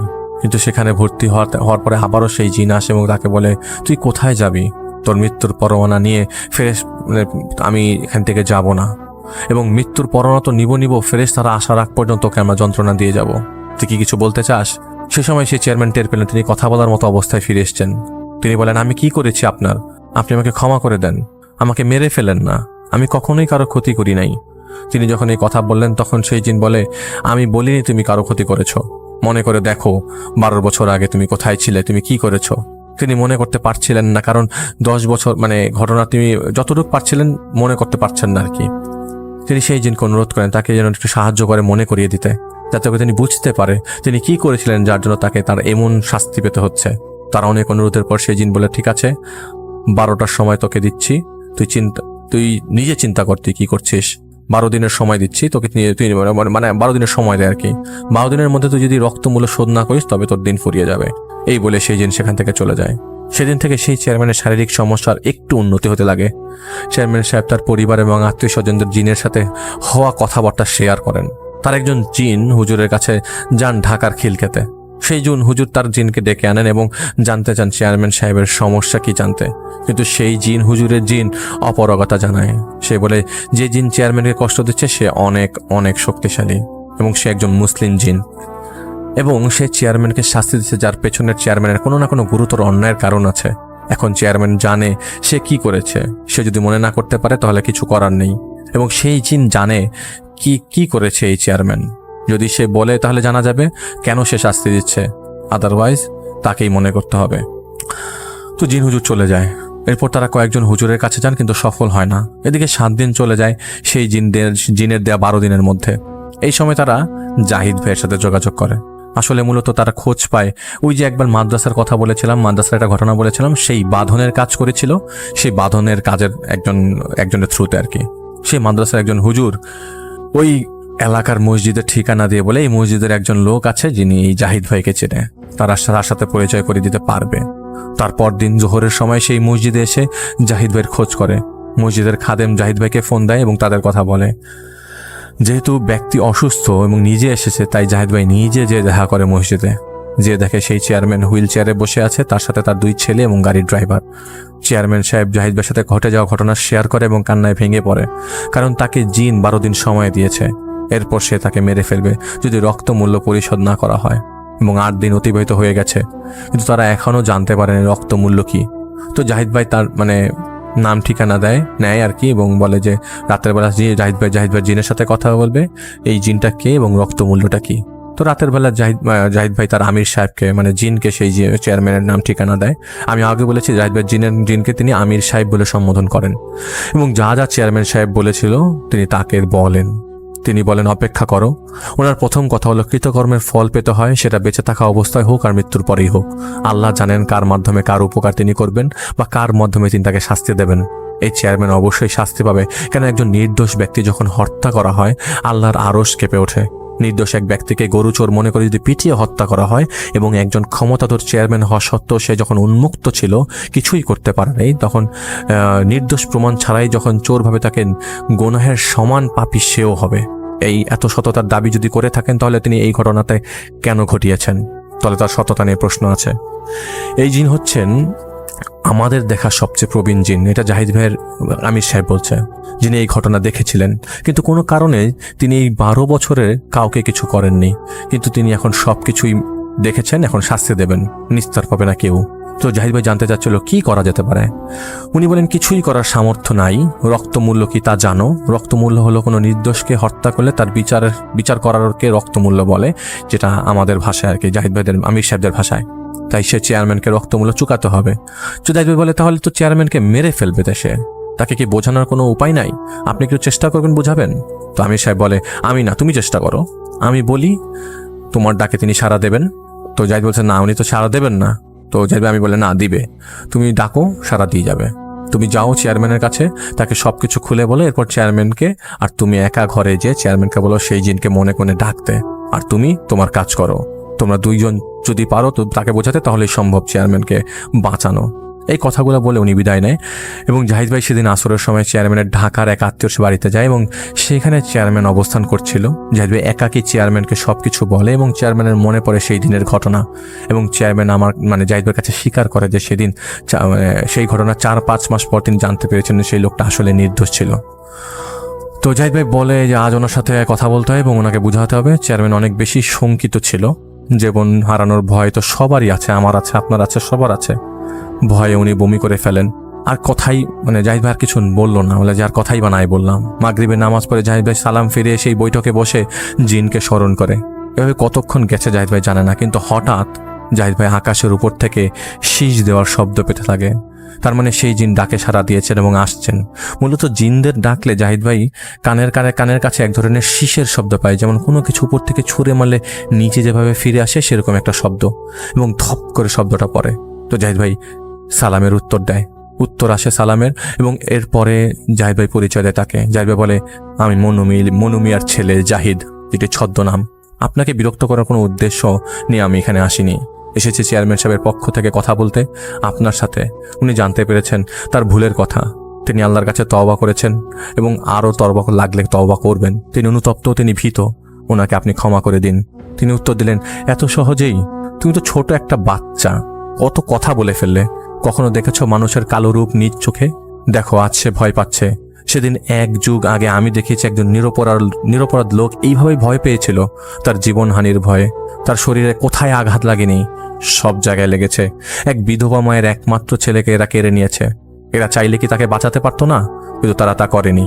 আমি এগিয়ে গিয়েছিলাম মনোমিয়ার ছেলে, ঢাল হয়ে তাদের অজস্র আঘাত নিজের উপর নিয়েছি শুধু সেই গরিব ভ্যান চালককে বাঁচাতে, কিন্তু পারিনি। এরা কলুষিত, নিজের কিছু ছাড়া তারা আর কারো কথা ভাবে না। আমি চাই তাকে সেই যন্ত্রণা দিতে। এতদিন কিছু করিনি, কারণ বারবার তাকে ইশারা দিয়েছি আমি যাতে সে ভুল বুঝতে পারে, সেই লোকের কাছে মাফ চেতে পারে। এতগুলো দিন জাহিদ ভাইয়ের আমি সেই মায়ের সেবা করেছি, আজ সেই মা নেই। কেউ তাকে ক্ষমা করতে যদি পারে, একমাত্র সেই মা পারেন। সেই মা তো এখন নেই, তাই ওর মৃত্যুর আগ পর্যন্ত আমি ওকে যন্ত্রণা দিয়ে যাব। আমি ওনাকে জাহিদ ভাই ওনাকে বোঝানোর চেষ্টা করলো, তিনি শুনলো না এবং তিনি সেখান থেকে চলে গেল। তো জাহিদ ভাই বাসায় ফিরে আসে এবং সহজেই হাল ছাড়ার যেহেতু লোক না জাহিদ ভাই, তিনি সেই রাতে পুনরায় এসে জাহিদ ভাই আমির সাহেবকে ডাকে এবং বলে যে জিনে কি বলেছে এবং কি করণীয়। জাহিদ ভাই আমির সাহেবকে বলে, যেহেতু তোমার ডাকে তিনি সাড়া দিয়েছেন, তুমি তাকে আবার ডাকো, তাহাজ্জুদ পরে তুমি ডাকো, আমিও থাকবো। তাহাজ্জুদের আগেই একটা আমল দিয়ে দিই, এটা করো। তো জাহিদ ভাই সে আমলটা করে, যার কারণে সেই জিন যেন বুঝতে না পারে জাহিদ ভাই তাকে ডাকছে। তো জাহিদ ভাই নামাজে দাঁড়িয়ে যায়, অনেক লম্বা সময় নিয়ে নামাজ পড়ে। এটুকু বুঝে গেছিল যে জিন এসে গেছে এবং ঘরের বাইরে দাঁড়িয়ে আছে। জাহিদ ভাই ঘর থেকে বের হলো এবং আমির সাহেব তখন সেখানে আসে। তো জাহিদ ভাই কে বলে সেই জিনটা, যিনি যাকে ডাকলো, তোমার সাহস দেখে তো আমি অবাক হচ্ছি, এতটুকুন একটা ছেলে তুমি আবার আমাকে ডেকেছো। তো জাহিদ ভাই তখন তার আমির তাকে জাহিদ ভাই আমির তাকে বলে যে, জনাব, আমার ছেলেটা কিছু কথা আপনাকে বলতে চায়, একবার কষ্ট করে একটু শুনুন ওর কথা, এরপর কোনোদিন আপনাকে বিরক্ত করবে না সে। তখন সেই জিন বলেন কি বলবে সে। তো জাহিদ ভাই ওনাকে জীবনের বেশ কিছু কথা বলে। সেই কথাগুলো জাহিদ ভাই ব্র্যাকেটে আমাকে বলেছেন, এটা আমি আপনাদের সাথে শেয়ার করতে পারছি না। তো তিনি কথাগুলো শুনলেন। তো তখন ফজরের আজান দিচ্ছিল। ফজরের সময় খুব সুন্দর মোহময় বাতাস বয়ে যায়, সেই বাতাস বইছিল এবং চাঁদের আলো ছিল। তো তখন তারা মূলত চোখের চাহনি দিয়ে কথা বলছিল। কিছু সময় জাহিদ ভাই চুপ ছিল এবং তিনিও চুপ ছিল। হঠাৎ তিনি আমাকে বলেন, ভালো থেকো, চেয়ারম্যানকে ছেড়ে দিলাম, তোমার কথায় নয়, হয়তো একদিন বুঝবে তুমি কেন আমি চলে যাচ্ছি। ইয়া মুগি সোয়াগিসানি বলে সেই জিন চলে যায়। পরে সে আর চেয়ারম্যানের কাছে আসেনি, আর কোনো ক্ষতি করেনি। যেহেতু চেয়ারম্যানকে সে আগেই অনেকবার আঘাত করেছিল, সেই তো এই ঘটনার 6 মাস পর চেয়ারম্যান মারা যান। তো জাহিদ ভাই বলেছিল আসলে ফজরের সময় বয়ে চলা বাতাস সেই জিনকে অনুভব করাতে চেয়েছিল সেটা, এবং জাহিদ ভাই নিজে সেই ব্যক্তির জীবনে দেখেছে এই বাতাস শরীর লাগলে অশান্তি দূর হয়ে যায়। সেই জিন অনেক কিছু দেখেছে, 12-13 বছরের রাগ পুষিয়ে রেখেছিল। তার সাথে জাহিদ ভাই পারতো না, জাহিদ ভাই জিনও পারতো না, এটা আমি আপনাদেরকে আগেও বলেছি। তো জাহিদ ভাই চেষ্টা করতে দেখেছিল যে কি করা যায়। আসলে এই ভয় এটা কি ধরনের ঘটনা আমি বলতে চাই না, তবে জাহিদ ভাই বলেছেন যে ঘটনাটা ওনার কাছে ভালো লেগেছে, তাই ঘটনাটা উনি চাক্ষুষ দেখেছে, ওনার নিজেরও নিজের ঘটনা তাই শেয়ার করেছেন এবং তিনি আশ্বস্ত করেছেন তিনি আমাদেরকে আরও অনেক ঘটনা শেয়ার করবেন।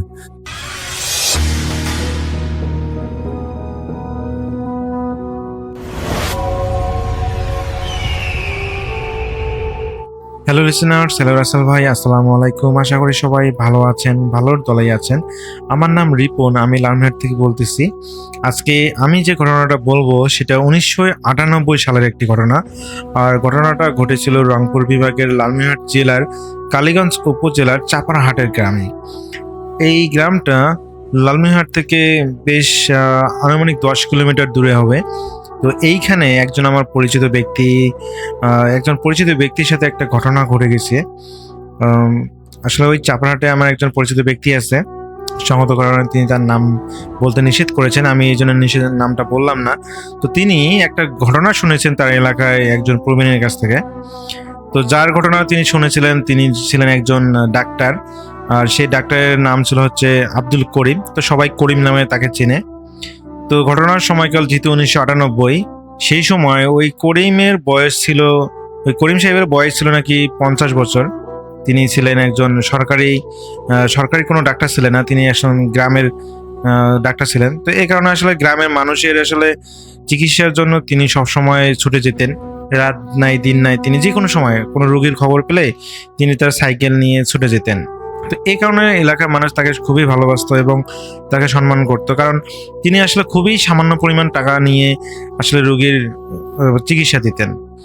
তো যেহেতু ঘটনাটা 1998 সালে, সেই সময় আজকের মতো আসলে এরকম হাসপাতাল বা ক্লিনিকগুলো ছিল না। সে সময় শুধুমাত্র লালমনিরহাট, আদিতমারি এবং মানে উপজেলা ভিত্তিক কিছু হাসপাতাল ছিল, যেগুলোতে যেতে মানুষের প্রচুর পরিমাণ সময় লাগে। তো চাপারহাটে তিনি ছিলেন খুবই একজন পরিচিত ব্যক্তি এবং তিনি রেগুলার মানুষের সেবা দিয়ে যাচ্ছিলেন। এ কারণে তিনি মানুষের কাছে অনেক পরিচিত একজন ব্যক্তি। তো আমি সরাসরি ঘটনায় চলে যাই। তো ঘটনা যে সময় ঘটেছিল সে সময় সেদিন আসলে তিনি বাসার থেকে বের হওয়ার পর অনুভব করেন যে টিপ টিপ করে বৃষ্টি পড়তেছে। তো তিনি যাওয়ার সময় একটা ছাতা নিয়েছিলেন এবং যিনি আসলে তাকে নেওয়ার জন্য এসেছিলেন একজন ব্যক্তি, তিনি জানিয়েছেন যে তার বাবা তিনি বয়সে বৃদ্ধ হয়েছেন, যদিও তিনি বৃদ্ধ এবং তিনি বেশ অসুস্থ, এই কারণে আসলে তাকে যেতে হবে। তো তিনি যখন সময় দেখেন, তিনি দেখেন যে রাত প্রায় 11টা বাজে এবং তিনি আসলে কোনো কিছু চিন্তা না করে তাকে বললেন যে ঠিক আছে চলেন। তো টিপটিপ বৃষ্টির মাঝে তারা আসলে রাস্তা দিয়ে যাচ্ছিল। তো রাসেল ভাই এখানে বলে রাখা ভালো যে তিনি হলো ওই ডাক্তার আসলে নর্মালি সাইকেলেই যাওয়া আসা করেন। তো দেখা যায় যে ব্যক্তি এসেছেন তার বাড়ি থেকে সেই ব্যক্তির বাড়ি বেশি দূর নয়, মাত্র 1.5 কিলোমিটার। এই কারণে তিনি চিন্তা করলেন যে এই বৃষ্টির মধ্যে সাইকেল না চালিয়ে যাওয়াই ভালো। আবার তিনি যদি আবার সাইকেলে স্লিপ করে পড়ে যেতে পারেন, কারণ বর্ষার সময়। তো এই কারণে তিনি চিন্তা করলেন সাইকেলটা রেখে যাওয়াই ভালো। এবং সবথেকে ভালো ব্যাপার হচ্ছে যে ব্যক্তিটা তাকে নিতে এসেছিলেন তার কাছে একটা হারিকেন ছিল। তো হারিকেনের আলোয় আসলে রাস্তা দেখে শুনে যাওয়া যাবে, এই চিন্তা ভাবনা করে তিনি সাইকেলটা বাসায় রেখে দিলেন। শুধু তার ডাক্তারি যে ব্যাগটা আছে সেটা তিনি নিলেন এবং সেই লোকটার সাথে হাঁটা শুরু করলেন। রাসেল ভাই সেই লোকটা সামনে যাচ্ছে এবং আব্দুল করিম সাহেব ওই ডাক্তার উনি পিছনে পিছনে যাচ্ছেন। তো এইভাবে তারা যাচ্ছেন এইভাবে তারা প্রায় 20 মিনিটের মতো হাঁটতেছেন। এক সময় আব্দুল করিম সাহেব উনি চিন্তা করলেন কি ব্যাপার, রাস্তা তো ফুরাচ্ছে না কেন। তো নর্মালি সেই রাস্তাটা আসলে তাদের 15 মিনিটে পৌঁছে যাওয়ার কথা। তো যাই হোক, যেখানে যেহেতু বৃষ্টি হচ্ছে এই কারণে হয়তো রাস্তা তাদের ধীরে ধীরে হাঁটতেছে, এই কারণে হয়তো বেশি সময় লাগতেছে। প্রথমে তিনি এটা ভাবলেন, কিন্তু আসলে যখন প্রায় আরো 10 মিনিট সময়, প্রায় আধা ঘন্টা চলে যাচ্ছে, কিন্তু কোনো কারণে তিনি সেই লোকটার বাড়ি পর্যন্ত পৌঁছাতে পারতেছেন না। এটা দেখে তিনি বেশ অবাক হলেন এবং সেই লোকটাকে যদিও তিনি ওইভাবে চিনেন না, কিন্তু তার গ্রামের মানুষ, তো তিনি আসলে তাকে তো ভুল বলবে না। যখন তিনি সেই লোকটাকে বললেন যে ভাই আর কত দূর, আমরা তো প্রায় আধা ঘন্টা হেঁটে আসলাম, আর কত দূরে আপনার বাসা, আর কত দূরে। কিন্তু রাসেল ভাই সেই লোকটা কোনো কথা বলতেছে না। তো রাসেল ভাই যখন ওই ডাক্তার সাহেব পুনরায় জিজ্ঞেস করলেন যে আরে কি সমস্যা, আপনি বলেন না আপনার বাড়ি আর কত দূরে, আপনি তো বললেন 1.5 কিলোমিটার। মানে যখনই আর কি ডাক্তার যুক্তি দাঁড় করাচ্ছিল যে এই এত সময় লাগতেছে কেন, এটা সেটা যখন মানে বলতেছেন আর কি পিছন থেকে, তখনই সেই লোকটা শুধু বলল ডাক্তার সাহেব চিন্তা করবেন না, আর মাত্র 5 মিনিট। এইভাবে আর কি সেই লোকটা বলল। কিন্তু রাসেল ভাই 5 মিনিট চলে গেল, সেই লোকটা হেঁটেই চলেছে এবং পিছনে পিছনে ডাক্তার সাহেবও হেঁটে চলেছে। তো ডাক্তার সাহেব এক প্রকার বেশ বিরক্ত হয়ে যান এবং বিরক্ত হয়ে যখনই জিজ্ঞেস করতে যাবেন যে আর কত দূর, মানে যখনই তিনি মনে মনে চিন্তা করতে যাবেন সেই সময়ই সেই লোকটা বলে যে ডাক্তার সাহেব আমরা প্রায় এসেই গিয়েছি, চিন্তা করবেন না। তো তখনই ডাক্তার সাহেব কথা বলা মানে জিজ্ঞেস করাটা বন্ধ করে দেন এবং ঠিক 3-4 মিনিট পর তারা সেই লোকটার বাড়িতে পৌঁছান এবং তারা দেখতে পান যে তিনি ওই বাড়িতে প্রবেশ করে বেশ অবাক হয়ে যান। কারণ গ্রামের বাড়ির 1998 সালের সময়গুলোতে আসলে গ্রামের বাড়িগুলো যদিও খড়ের বাড়ি, ম্যাক্সিমাম বাড়িগুলো ছিল খড় দিয়ে তৈরি। তো কিন্তু এই বাড়িটা দেখলে মনে হচ্ছে যে এত পরিত্যক্ত একটা বাড়ি, যে খড়গুলোও যেন এত পরিত্যক্ত, যেন সেই ঘরের ওয়ালে যে খড়গুলো ছিল সেগুলো যেন খসে খসে পড়তেছে, এরকম একটা অবস্থা।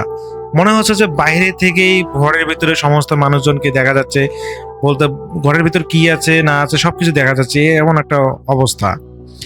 এবং এটা দেখে ডাক্তার সাহেব বেশ অবাক হয়ে যান যে তারা এতটাই গরিব যে ঘরের যে ওয়ালগুলো সেগুলো খড় দিয়ে বানাতে তারা পারে নাই। মানে এটা ভেবে তার বেশ কষ্ট লাগে। তো ওনাকে যখন রুমে নিয়ে যাওয়া হয়, উনি সত্যি সত্যি দেখতে পান যে বিছানায় একজন শুয়ে আছেন এবং তিনি হলো বেশ অসুস্থ। তো ডাক্তার নর্মালি হলো সেই লোকের প্রাথমিক চিকিৎসা দেন, মানে এবং ওষুধ তিনি দিয়ে আসেন। কিন্তু আসার সময় সেই যে লোকটা তাকে আসলে নিয়ে এসেছিল, তো তিনি আসলে টাকা পয়সা দিতে চান। তো তখন আব্দুল করিম সাহেব মানা করেন, মানে বিশেষ করে ওদের পারিবারিক অবস্থা থেকে তিনি মানা করেন। তো মানা করার পর ওই লোকটা আসলে আরেকবার বলেছিল, কিন্তু তিনি আবার মানা করেন। তো রাসেল ভাই এখানে আসলে ওই লোকটা বলেছিল যে ডাক্তার সাহেব চলেন আপনাকে আমি এগিয়ে দিয়ে আসি। তো ডাক্তার সাহেব চিন্তা করলেন যে অনেক রাত হয়েছে, এই নিয়ে আবার একা একা আসবে। তো ওনাকে জাস্ট বললেন যে আপনার আসলে এগিয়ে দেওয়া লাগবে না, আমি তো রাস্তা চিনি, সমস্যা নাই, আমাকে হারিকেনটা দেন, আমি একা একা বাসায় চলে যেতে পারবো, আর আপনার হারিকেনটা আপনি কালকে আপনার বাসা থেকে নিয়ে আসি, এটা বললো। এটা বলে সেই লোকটার কাছ থেকে রাসেল ভাই ডাক্তার সাহেব ওই হারিকেনটা নিলেন এবং তিনি বাড়ি থেকে রওনা দিলেন। তো বলে রাখা ভালো রাসেল ভাই, ওই রাস্তায় যে লোকটা মানে যেই গ্রামে তিনি এসেছেন সেই গ্রাম থেকে ডাক্তার সাহেবের বাড়ি যেতে রাস্তার পাশে একটা বড় একটা কবরস্থান আছে। কিন্তু এবার যখন তিনি বাসা থেকে রওনা হয়েছেন সেই সময় তার এই কথাটা মনে পড়ে যে আচ্ছা আমি যে আসার সময় আসলাম সেই সময় তো কোনো কবরস্থান দেখতে পেলাম না, অথচ এই রাস্তায় তো একটা কবরস্থান থাকার কথা। রাসেল ভাই এটা তিনি ভেবে বেশ অবাক হলেন যে তাহলে তিনি কোন রাস্তা দিয়ে এসেছিলেন। তো যাই হোক তিনি ভাবলেন যে হয়তো বা সেই লোকটা তাকে ঘুরে ঘুরে হয়তো রাস্তা ভুল করে অন্য রাস্তা দিয়ে নিয়ে এসেছিল। তো তিনি বাড়ি থেকে রওনা দেন। কিন্তু রাসেল ভাই ওই কবরস্থানের পাশে যখন যান তিনি দেখেন যে একটা লোক হারিকেন নিয়ে দাঁড়িয়ে আছে। তিনি বেশ অবাক হয়ে যান যে এত রাতে টিপ টিপ করে বৃষ্টি পড়তেছে, এখানে এই কবরস্থানের পাশে আবার কে হারিকেন নিয়ে দাঁড়িয়ে আছে।